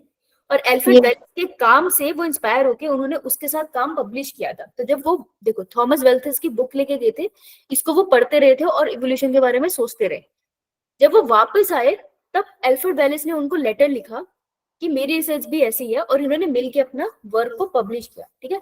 तो थॉमस मैल्थस बुक वाले थे, एल्फ्रेड वेलेस वो थे जो जिनका काम बिल्कुल डार्विन जैसा ही था, पर डार्विन का काम सबसे ज्यादा सॉलिड इसलिए था क्योंकि उनके पास प्रूफ थे, वो एनिमल्स के प्रूफ लेकर आए थे कि सच में एवोल्यूशन हुई है, समझ आई फर्क, यस मैम। ठीक है। पढ़ लेते हैं इसको। थॉमस मैल्थस क्या कहते हैं, देखो साथ साथ चल रही, इन्होंने बुक लिखी थी an essay on the principle of population, बेटे ये टर्म्स इंपॉर्टेंट है इसलिए अंडरलाइन भी कर रखी है। इनका बिलीव था कि कोई भी स्पीशीज है, let's say A, unlimited potential है ना, डॉग की ब्रीड है, अनलिमिटेड पोटेंशियल है, जितना मर्जी रिप्रोड्यूस कर ले, है ना, कोई प्लांट है बाहर जितना मर्जी रिप्रोड्यूस कर ले, अनलिमिटेड पोटेंशियल है, पर स्टिल तुम डॉग की पॉपुलेशन एक लिमिट तक देखते हो ना। ऐसा तो नहीं हो ना कि एक जिले में एंटर करो सिर्फ कुत्ते ही कुत्ते हैं, भाई वो इंसान भी तो है और जानवर भी तो है। तो ऑर्गेनिज्म तब भी एक कांस्टेंट नंबर में ही रहता है, सिर्फ सीजनली वेरी करता है। जब ब्रीडिंग सीजन होता है तो आपको दिखेंगे बहुत सारे पपीज दिखाई देंगे, उसके बाद काफी सारे पपी मर भी जाएंगे, है ना, गर्मी एंड ऑल की वजह से। तो कह रहे हैं ऐसा क्यों, जब अनलिमिटेड रिप्रोडक्शन की पोटेंशियल है, वही लिमिटेड नंबर के लोग क्यों रहते हैं। उन्होंने कहा रिसोर्सेज दुनिया में होते हैं लिमिटेड, और हमेशा कंपटीशन होता है वो लिमिटेड रिसोर्सेज के लिए। किसके बीच में कंपटीशन है, एक ही प्रजाति के बीच में और दो डिफरेंट प्रजाति के बीच में। पानी पीना है, अगर पानी हिरन को पीना है तो पानी शेर को भी तो पीना है, तो कंपटीशन तो है ना, राइट। जब कंपटीशन होता है तो आती है पॉपुलेशन में वेरिएशन, ठीक है। वेरिएशन होती है continuous and discontinuous. Continuous and discontinuous समझते हो, मैम समझा दो। ओ समझा देती हूँ। डिसकॉन्टिन्यूस वेरिएशन है, जैसे ब्लड ग्रुप है, ब्लड ग्रुप है ए बी एंड ओ हो सकता है, तो किसी का भी ए हो सकता है, किसी का भी बी हो सकता है, किसी का भी ओ हो सकता है, कोई भी रैंडम हो सकता है ना। ऐसी वेरिएशन को हम डिसकॉन्टिन्यूस कहते हैं कि हर पॉपुलेशन में अलग से दिखाई दे रही है, राइट, कोई कॉन्टिन्यूस ट्रेंड नहीं है। ऐसा नहीं है कि एक पूरे एरिया में ए पॉजिटिव ब्लड के आपको लोग मिलते हैं, राइट। तो वेरिएशन ही तो है कि एक एरिया में आपको ए बी हो, हर ब्लड ग्रुप के लोग मिलते हैं, तो इसको कहते हैं डिसकॉन्टिन्यूस वेरिएशन। कॉन्टिन्यूस वेरिएशन जो काफी सिमिलर होती है, कि अगर आप कनाडा जाओ तो कनाडा में लोगों की हाइट बहुत लंबी होती है, जो कैनेडियंस है, ठीक है, कॉन्टिन्यूस वेरिएशन है, वहां के लोगों की हाइट काफी है। अब अगर तुम हिमाचल जाओ तो हिमाचल में कंपैरेटिवली हाइट थोड़ी कम होती है ना, देखोगे बहुत टॉल नहीं होते, लेकिन तुम पंजाब आओ तो पंजाब में ज्यादा लोग टॉल मिलेंगे। तो ये थोड़ी कॉन्टिन्यूस वेरिएशन है कि एक रीजन में जाओ तो वेरिएशन एक जैसी दिख रही है, लेकिन डिसकॉन्टिन्यूस वो है जो एक रीजन में जाओ वो डिफरेंट डिफरेंट तरीके की वेरिएशन आपको दिखाई देती है, समझ आई। अरे उड़ गए क्या, यो रे मैम, उड़ गए, नहीं उड़े मैम। अच्छा उड़ भी मत जाइए बेटा, बाहर अंधेरा हो रहा है, कहाँ देखती फिरेगी। हाँ फिर एंड ओनली सर्वाइविंग वंस। अभी क्या कह रहे हैं, देखो रिसोर्स लिमिटेड है, उनके बीच में चल रहा है कलेश, ठीक है। अब किसी किसी ने वेरिएशन ला ली, देखो रिसोर्स लिमिटेड है, लड़ाई चल रही है पानी के पीछे, एक ने वेरिएशन ले आई कि मैं काम कर लेती हूँ, रात को हाके पानी पीऊंगी, तो वो डे टाइम से नॉकटर्नल हो गया, अब वो दिन में सो रहा है रात को काम कर रहा है ना, वेरिएशन होगी। तो जो सर्वाइव कर जाएंगे, देखो जिसने अपने में वेरिएशन आई वो रात को आके पानी पी रहा है, सिर्फ उसकी पॉपुलेशन सर्वाइव करेगी ना, तो उसके आगे बच्चे होंगे वो सरवाइव कर जाएंगे। उसके बच्चों ने भी यही सीखा मम्मी पापा से कि रात को पानी पीने जाना है, वो नॉकटर्नल हो गए। लेकिन जो सरवाइव नहीं कर पाए वो तो मर गए। तो जो सरवाइव करते हैं वो ही अपना जीन नेक्स्ट जनरेशन में भेजते हैं।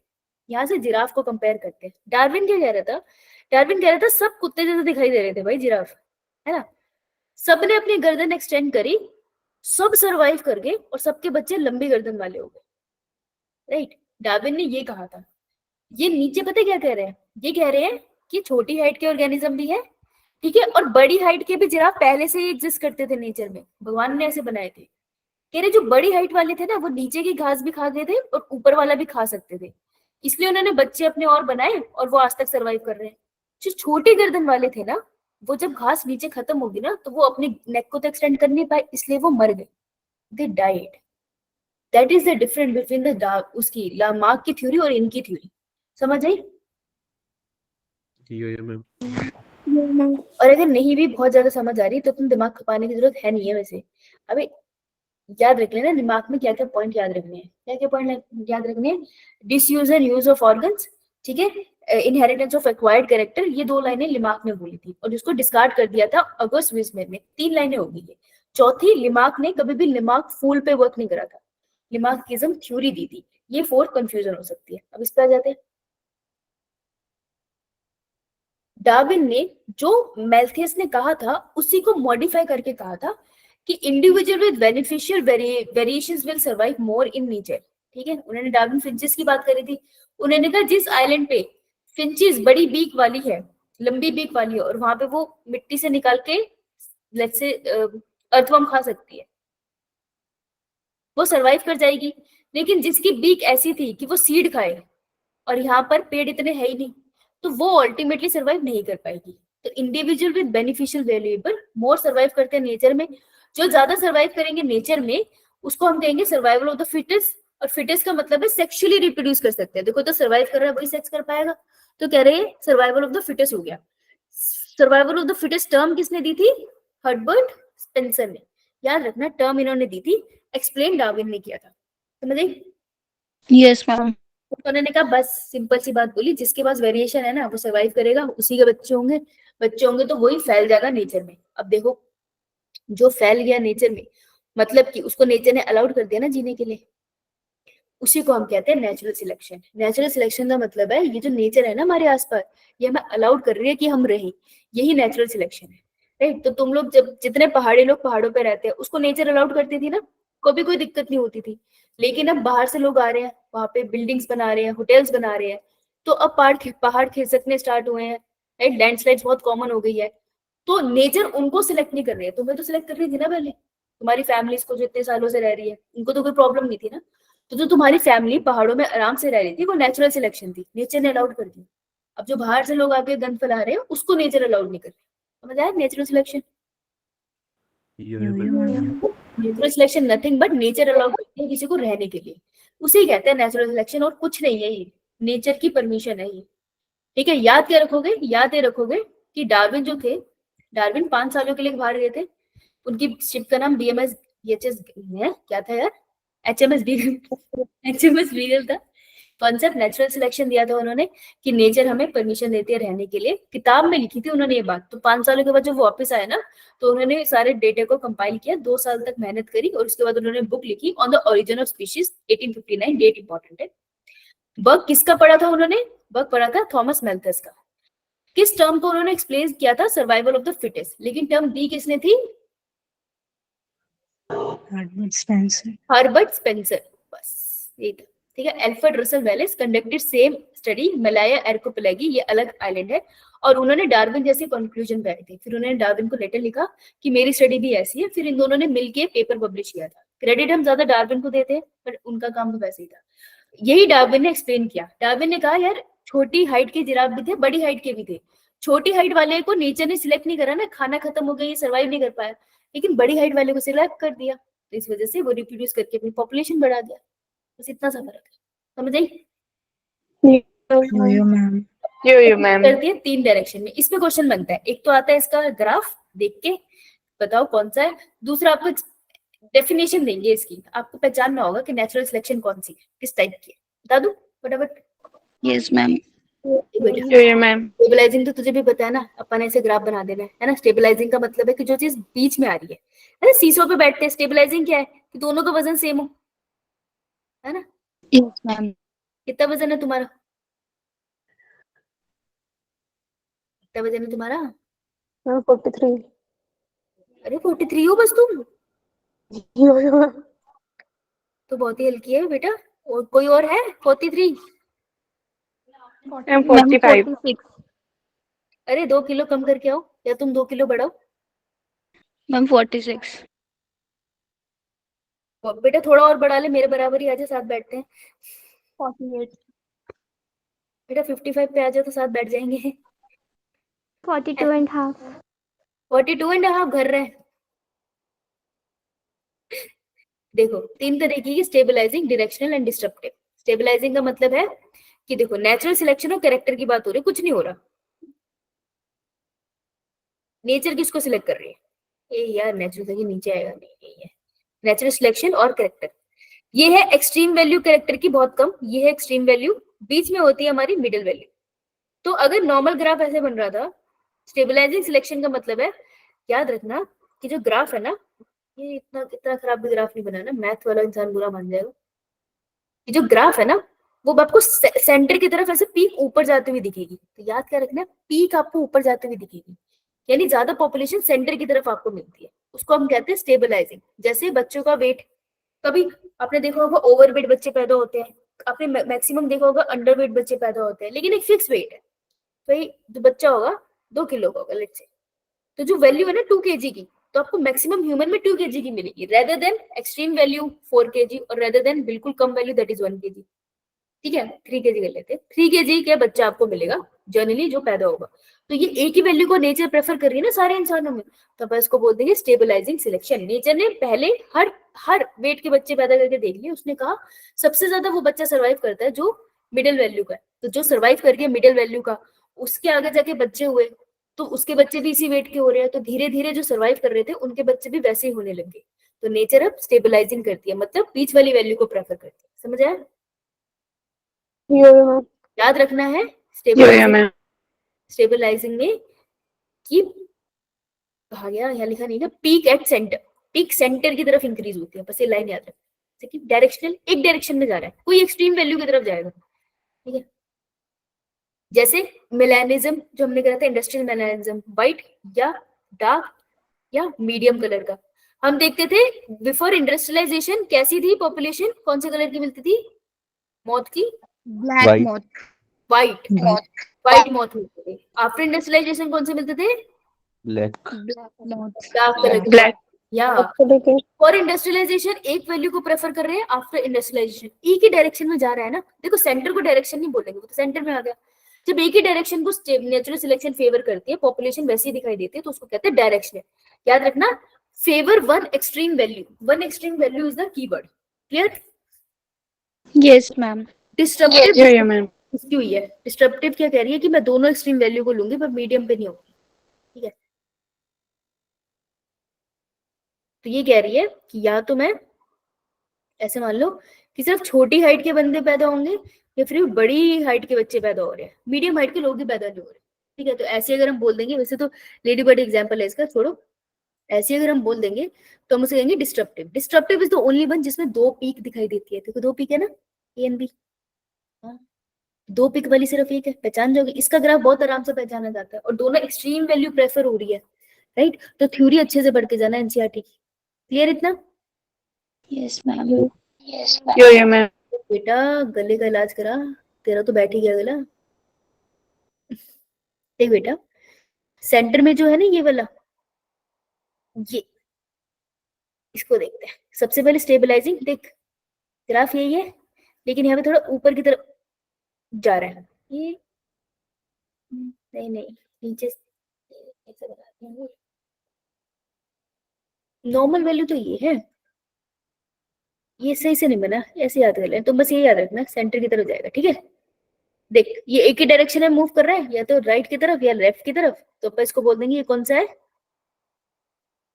कौन सा है? डायरेक्शनल। डायरेक्शन। और देखो 2 पिक दिखी, जैसे 2 पिक दिख गई, 2 माउंटेन दिख गए, दैट इज डिस्ट्रक्टिव। यस। तो सबसे पहले कौन आए, उसकी किसने थ्योरी दी अपनी, सम अप करते हैं इसको। थ्योरी किसने दी? लेमार्क। दिमाग। बेटा ऐसे नहीं थकना, आजा खत्म कर लिया इसको, है ना, रो मत, है ना। सबसे पहले थ्योरी, क्या डेट होगी आज, क्या डेट है आज? 27 27 27, 28 संडे, 29 मंडे, 30 ट्यूसडे। ट्यूसडे को लास्ट लेक्चर है ना? Yes ma'am. Yo ma'am. बहुत मत थको, अगर बहुत थकावट हो रही है तो दैट इज फाइन। अगर बोलोगे तो मैं 2 लेक्चर ले लूंगी, मेरे को प्रॉब्लम नहीं है। तुम्हें रिवाइज करना है तो कर लो, मैंने कपड़े धोने हैं, बस मेरे को ज्यादा काम नहीं है कल कोई, ठीक है। मेरे को बता देना, कोई सीन नहीं है, ओके। परेशान ना हो, तेरा रो के मत पड़ो, लास्ट रिवाइज साथ में कर लो, फिर रेस्ट कर लेना, मेरे को कोई प्रॉब्लम है ना, करते रहना। लेकिन आओ लिमाक की बात कर लेते हैं। लिमाक के कौन से कीवर्ड थे, याद रखना है आपको? यूज एंड डिसयूज ऑफ और इनहेरिटेंस, एक्वायर्ड कैरेक्टर, है ना। गुड। इसको किसने डिस्कार्ड किया था थ्योरी को? बहुत वाइस थे, अगस्त में पैदा हुए थे।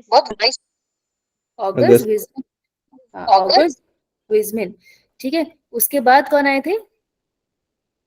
डार्विन। डार्विन। कौन सी बुक लिखी थी? Origin of species। On the origin of species. कौन सी ईयर में लिखी थी? 1859 हाँ, और 5 में तो बीच 5 सालों के लिए गए थे, तो 1859, है ना। और ये किसकी बुक इन्होंने पढ़ी थी? थॉमस मैल्थस। थॉमस मैल्थस, है ना, इनकी बुक इन्होंने पढ़ी थी। और इनकी बुक का नाम क्या था थॉमस मैल्थस की? An essay on the principle of essay on the principle of principle of population, ठीक है। और किसका काम इनके काम के जैसा था? Alfred Wallace. ओके। तो डार्विन ने इन सबको मॉडिफाई करके थ्योरी क्या दी थी? सर्वाइवल ऑफ द फिटेस्ट को उन्होंने एक्सप्लेन किया था। लेकिन सर्वाइवल ऑफ द फिटेस्ट किसने पहली बार इंट्रोड्यूस किया था? Herbert Spencer. स्पेंसर ने। हाँ।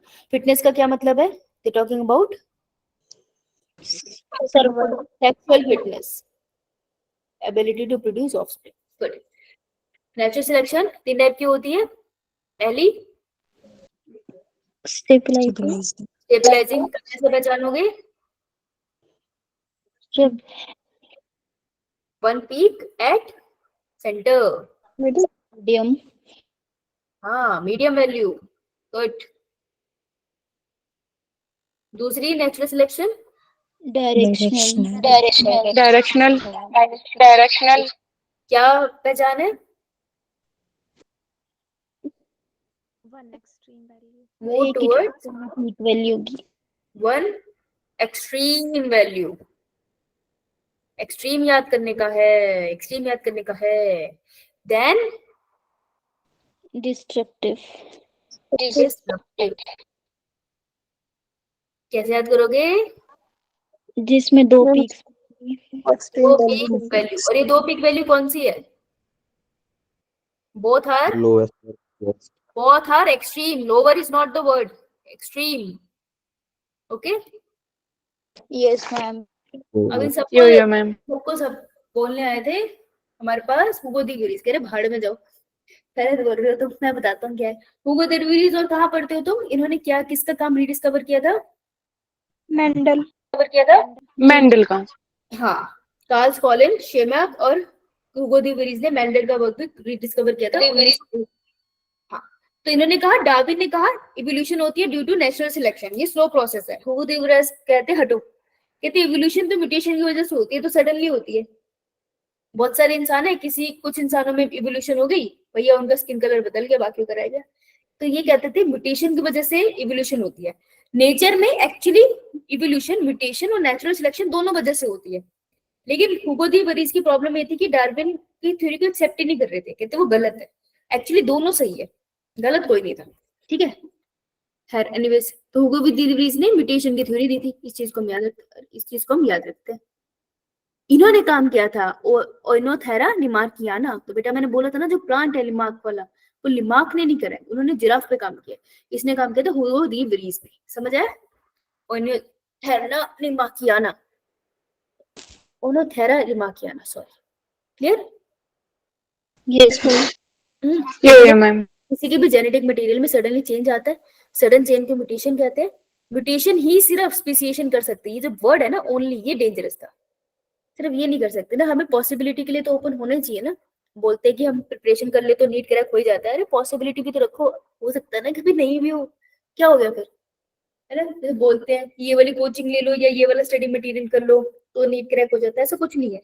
एक टीचर से पढ़ लो, वो भी कोई सच नहीं है। तुम्हें क्या पता, वो टीचर भी ने भी तो कोई पहली बार पढ़ाया ही होगा, राइट? तो जिससे तुम्हें समझ आ जाए उससे समझ लो, बाकी पेपर वेपर देके देख लो, होता है ठीक है, नहीं होता कुछ और कर लेना। इतनी बड़ी दुनिया है, बहुत सारे काम है, ऐसा कुछ नहीं है कि नहीं होता, राइट? तो इनकी प्रॉब्लम भी यही थी, इन्होंने ये नहीं रखा ब्रॉड माइंडेडनेस कि यार और कुछ भी हो सकता है।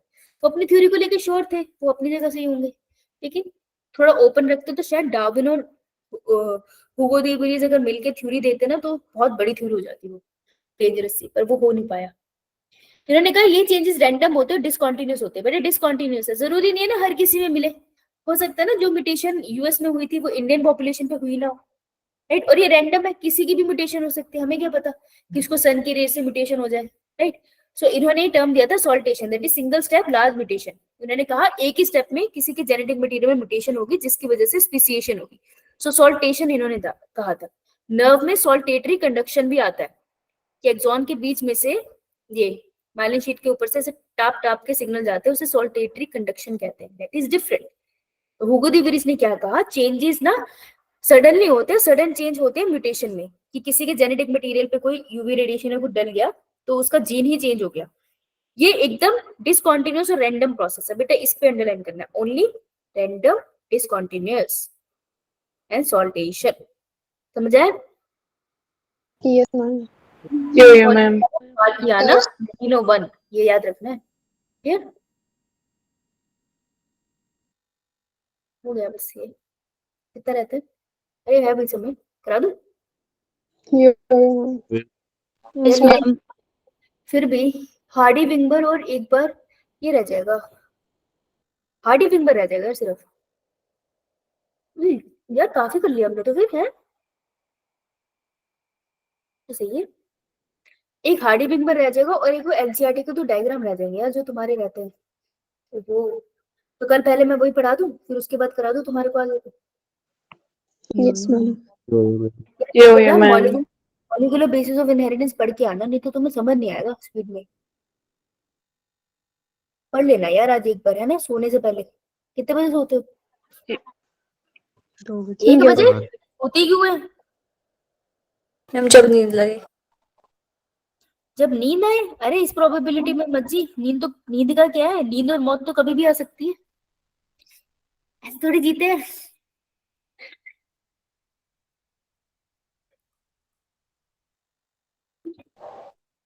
इतने भोले बच्चे हैं, भोलेपन में कुचले जाओगे किसी दिन, मान जाओ, बड़े चतुर हो जाओ। Yes, ma'am. हाँ, तो ऐसे तो कोई भी तुम्हें चला जाएगा बेटा, थोड़े से चालाक बनो, थोड़ा सा चालाक होना जरूरी है ना? हम आपकी तरह बनते हैं। मैम वो बनने नहीं आता। इतना ज्यादा चालाक बनोगे? ज्यादा नहीं हो गया तेरा? आज के लिए तेरे लिए लेक्चर बहुत था, तू जा घर। आओ, तो बच्चे ज्यादा बोल रही है, हम पढ़ लेते हैं। ये डेट क्यों आ रहा है? हम पढ़ लेते हैं।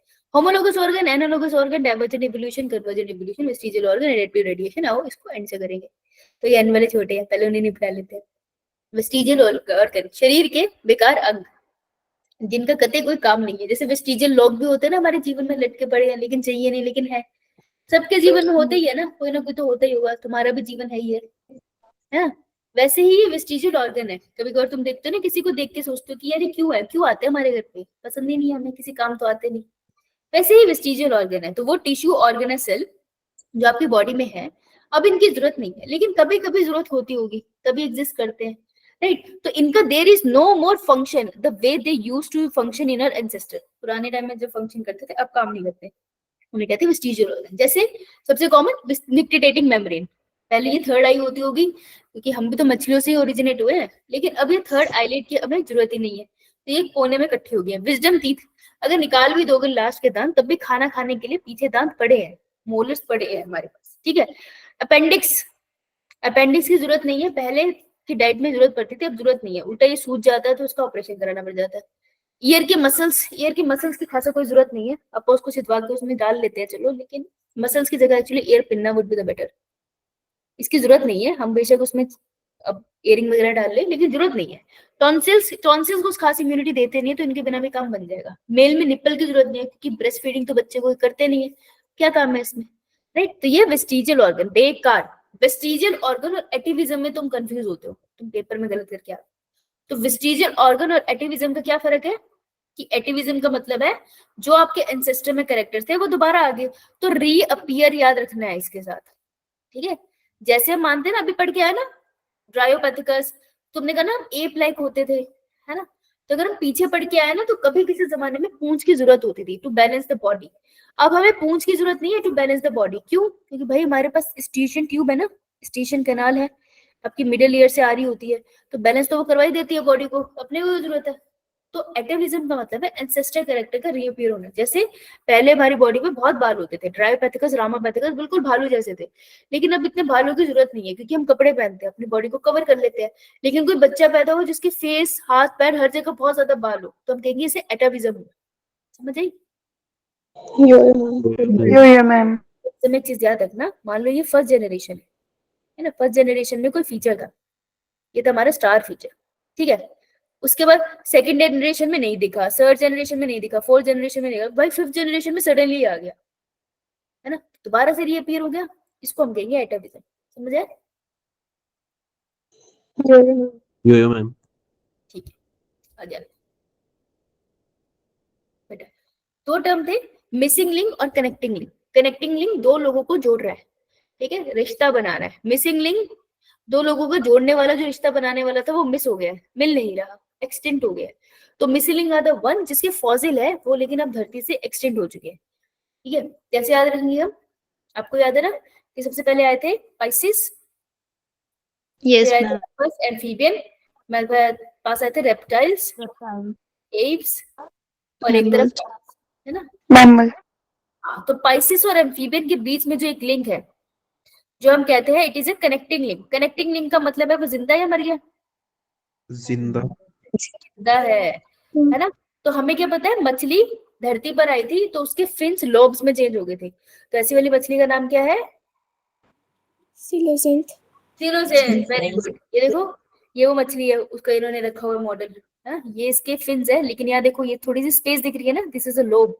मछली में लोब्स नहीं होते इस तरीके के, लेकिन इसमें है, तो ये लिम्ब को रिप्रेजेंट कर रही है कि धीरे धीरे ये चीज लिम्ब्स में चेंज हो गई होगी। तो सिलोकेंथ ये हमें मिला था, इसलिए मानते हैं कि this is a living fossil, ठीक है। चलो बहुत बढ़िया।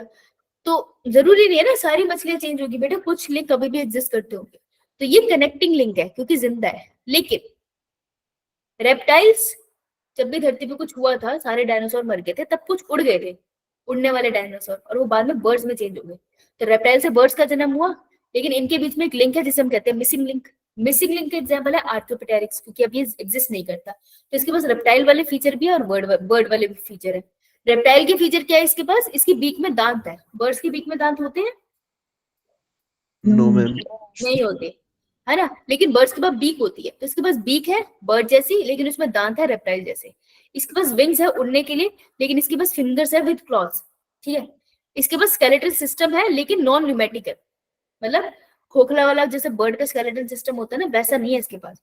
तो इसको उड़ने में बहुत मेहनत लगती होगी भाई, इसके विंग्स बहुत ह्यूज और बहुत ही स्ट्रॉन्ग होते होंगे इसकी बॉडी का वेट उठाने के लिए, right. Clear? Missing link and connecting link. Yo ma'am. ये रहा तुम्हारा आर्कियोपेटेरिक्स, ये तो मैंने बताया था ना, मैंने कोलकाता लाइब्रेरी में देखा था, ओ तो कोलकाता म्यूजियम में देखा, बताया था यार मैंने, तो मेरी बात नहीं सुनते, जब भी मैं ब्रेक करती हूँ तुम सुनते नहीं हो। पढ़ा दो थोड़ी देर और। Yes, ये वाला ma'am. तो चले जाना बेटा। एक होता है होमोलोगस स्ट्रक्चर, एक एनालॉगस स्ट्रक्चर। इसी में तुम्हें मौत होती है जब तुमको पता है तुम इससे परेशान होते हो, तो तुम 2 पेज क्यों नहीं उठा सकते? मतलब क्या ही हो जाएगा, 2 पेज उठा लो, सामने रख लो, एक तरफ लिख दे homologous structure, exactly same analogous structure में लिख दे। होमोलोगस में लिख सेम इंटरनल स्ट्रक्चर, तो एनालॉगस में लिख देना डिफरेंट इंटरनल स्ट्रक्चर। एनाटॉमी अलग, मे और may not have different function, हो सकता है सेम हो सकता है नहीं, दूसरे में भी लिख। इसका मतलब क्या, होमो का सिंपल मतलब है एंसेस्टर सेम हो गए, कॉमन एंसेस्टर। बस तुझे यहां से पहचानना है, क्वेश्चन कुछ भी आए ये देख लियो कॉमन एंसेस्टर है या नहीं, भाड़ में गया सब कुछ। अगर एंसेस्टर कॉमन है इसके, that mean they are homologous, ठीक है। और अगर इनकी इंटरनल स्ट्रक्चर एनाटॉमी सेम है तो दे आर होमोलोगस। कुछ मत कर, कंफ्यूजन होती है मत कर, 2 चीजें तो याद कर ही सकती है। होमोलोगस मतलब common ancestor, ancestor same anatomy. Analogous मतलब not common ancestor and not same anatomy. करा जा सकता है इतना। अब आएंगे एग्जाम्पल, एग्जाम्पल देके पूछ लेंगे होमोलोगस है या नहीं। 4 लिम्स ऑफ मैमल, भाई मैमल ही बोल दिया, मैमल के जितने 4 लिम्ब है सबके सब सेम होते हैं, एनालॉगस होमोलोगस स्ट्रक्चर। टेंडिर और कुकुरबिटा एंड बोगनविलिया थॉर्न, और कहीं पढ़े तुमने? एनालॉगस ऑर्गन में तो पढ़े नहीं है थॉर्न और कुकुरबिटा, तो ये होमोलोगस ही होंगे। जब तुमने ये टॉपिक पढ़ा तो सबसे पहले होमोलोगस स्ट्रक्चर पढ़ा ना, वहीं पे तुमने इसको पढ़ लिया। एनसीईआरटी का डायग्राम है ये तुमको याद आ जाएगा। एक्सिलरी बर्ड होता है, उससे डेवलप होते हैं टेंड्रिल और थॉर्न्स।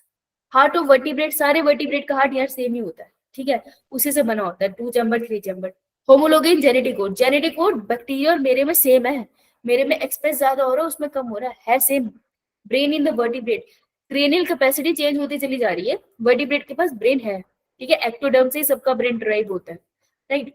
तो ये सारे के सारे होमोलोगस स्ट्रक्चर है, इससे बाहर नहीं आएगा यार, ये एक्स्ट्रा ही दिया हुआ मैंने, एनसीईआरटी में तो सिर्फ 2 मेंशन है, समझ आई?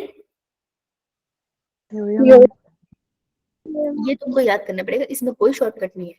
बोगनविलिया कुकुरबिटा, दोनों के पत्तों के साइड में जो बड लगा होता है उसको एक्सिलरी बड कहते हैं, उससे इन दोनों का जन्म होता है, तो सेम एंसेस्टर हो गए ना इनके, राइट। एनसीईआरटी डायग्राम देख लेना, काम हो जाएगा। देखो एनालॉगस, डिफरेंट एंसेस्टर, भाई जिसका एंसेस्टर सेम नहीं है वो एनालॉगस है। एनाटॉमी उनकी सेम नहीं है, ठीक है, लेकिन उनकी मॉर्फोलॉजी सेम है। तुम मत कंफ्यूज हो, तुम बस इतना याद रखो, होमोलोगस क्या है, उसका ऑपोजिट एनालॉगस है। होमोलोगस में सेम एंसेस्टर है, ठीक है, और सेम एनाटॉमी है, दैट्स इट। फंक्शन हो या ना हो भाड़ में गया, सेम एंसेस्टर सेम एनाटॉमी, बस उसका ऑपोजिट ये वाला है। जैसे wings of butterfly, bat birds, birds पंछी है, मैमल्स बैट्स है, बटरफ्लाई इंसेक्ट है, एंसेस्टर तो सेम हो ही नहीं सकते इनके, एक इनवर्टिब्रेट है दूसरा वर्टिब्रेट है, दोनों रेप्टाइल से आए, अलग हो गया। तो एंसेस्टर इनके सेम नहीं है, एंसेस्टर सेम नहीं है तो तुमको पता चल गया ना कौन सा ऑर्गन होगा ये, Yes, ma'am. Analogous, exactly. Sweet potato and potato, एक स्टेम से आ रहा है बेटा, एक रूट है। स्वीट पोटैटो रूट होता है, पोटैटो स्टेम होता है बेटा। स्टेम आता है हमारा और प्लीम्यूल से, और रूट आता है हमारा रेडिकल से, दो अलग एंसेस्टर है। एंसेस्टर अलग है तो कौन सा स्ट्रक्चर है? Analogous. बस देखो यही याद रखना है, ठीक है। Yes, ma'am. अरे मृत्यु हो गई मुझे। Okay. बताओ कितने बजे क्लास रखूं, जल्दी बताओ। Super. हम्म 7 बजे। 7 बजे से। कितने घंटे बैठ जाओगे, जल्दी बताओ। Okay.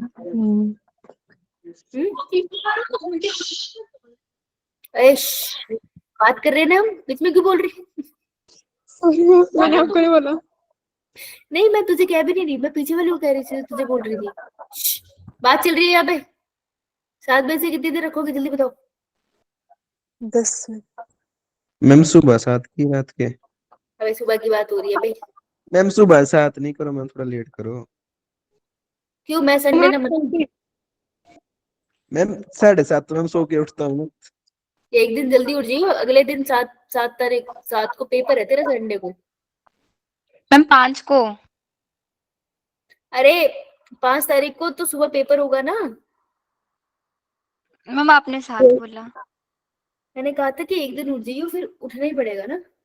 अगले संडे को, अगले संडे को ही है ना पेपर तुम्हारा? मैम वो तो Yes, शाम को है। ये मैं अच्छा बेटा, तब भी लेट ही उठेगा।